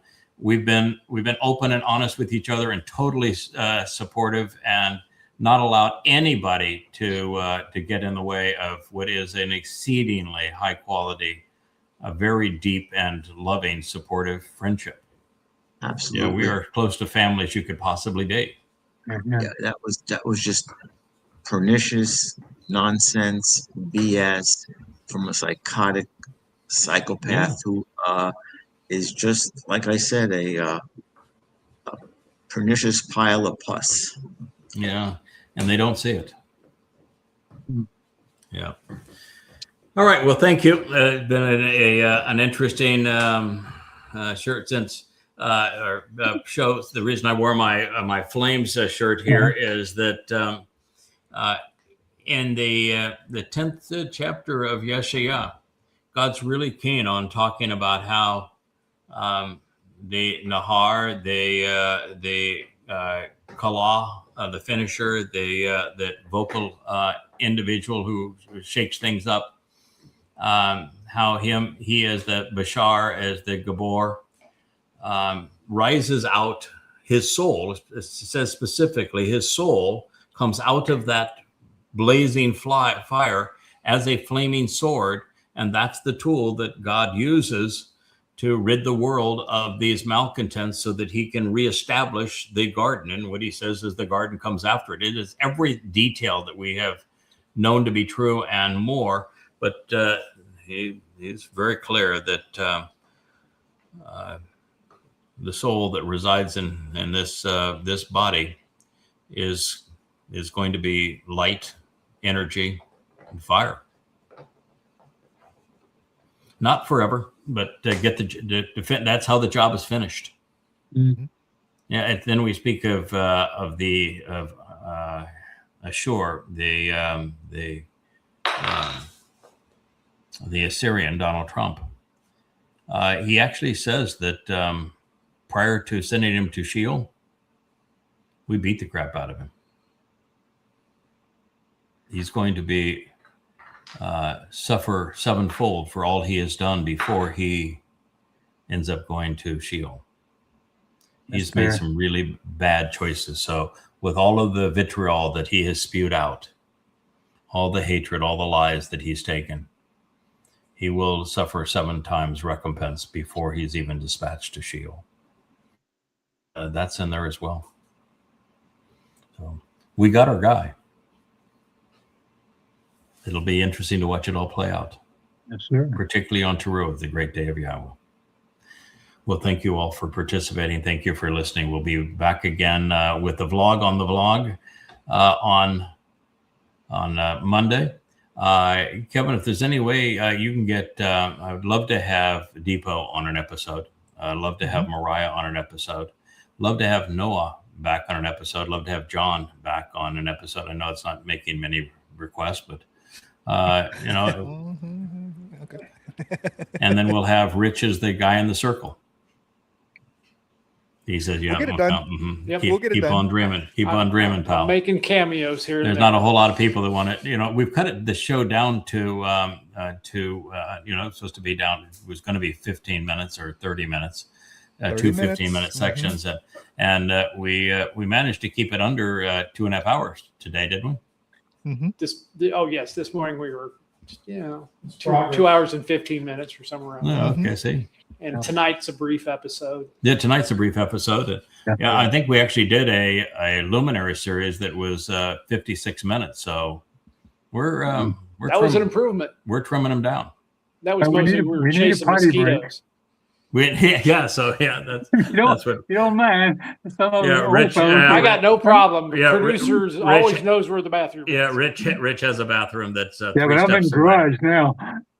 Oh, I know it doesn't work. Okay, well, you if I disappear, I'll be right back. Yeah, all right. Well, thank you.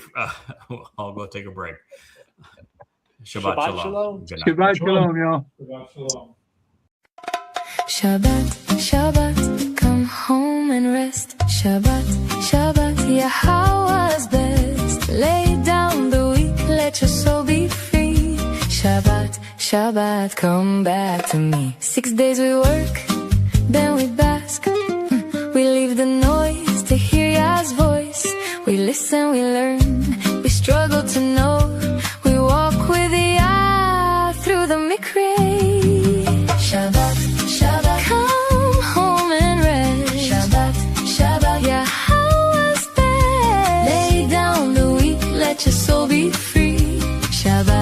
Shabbat, come back to me.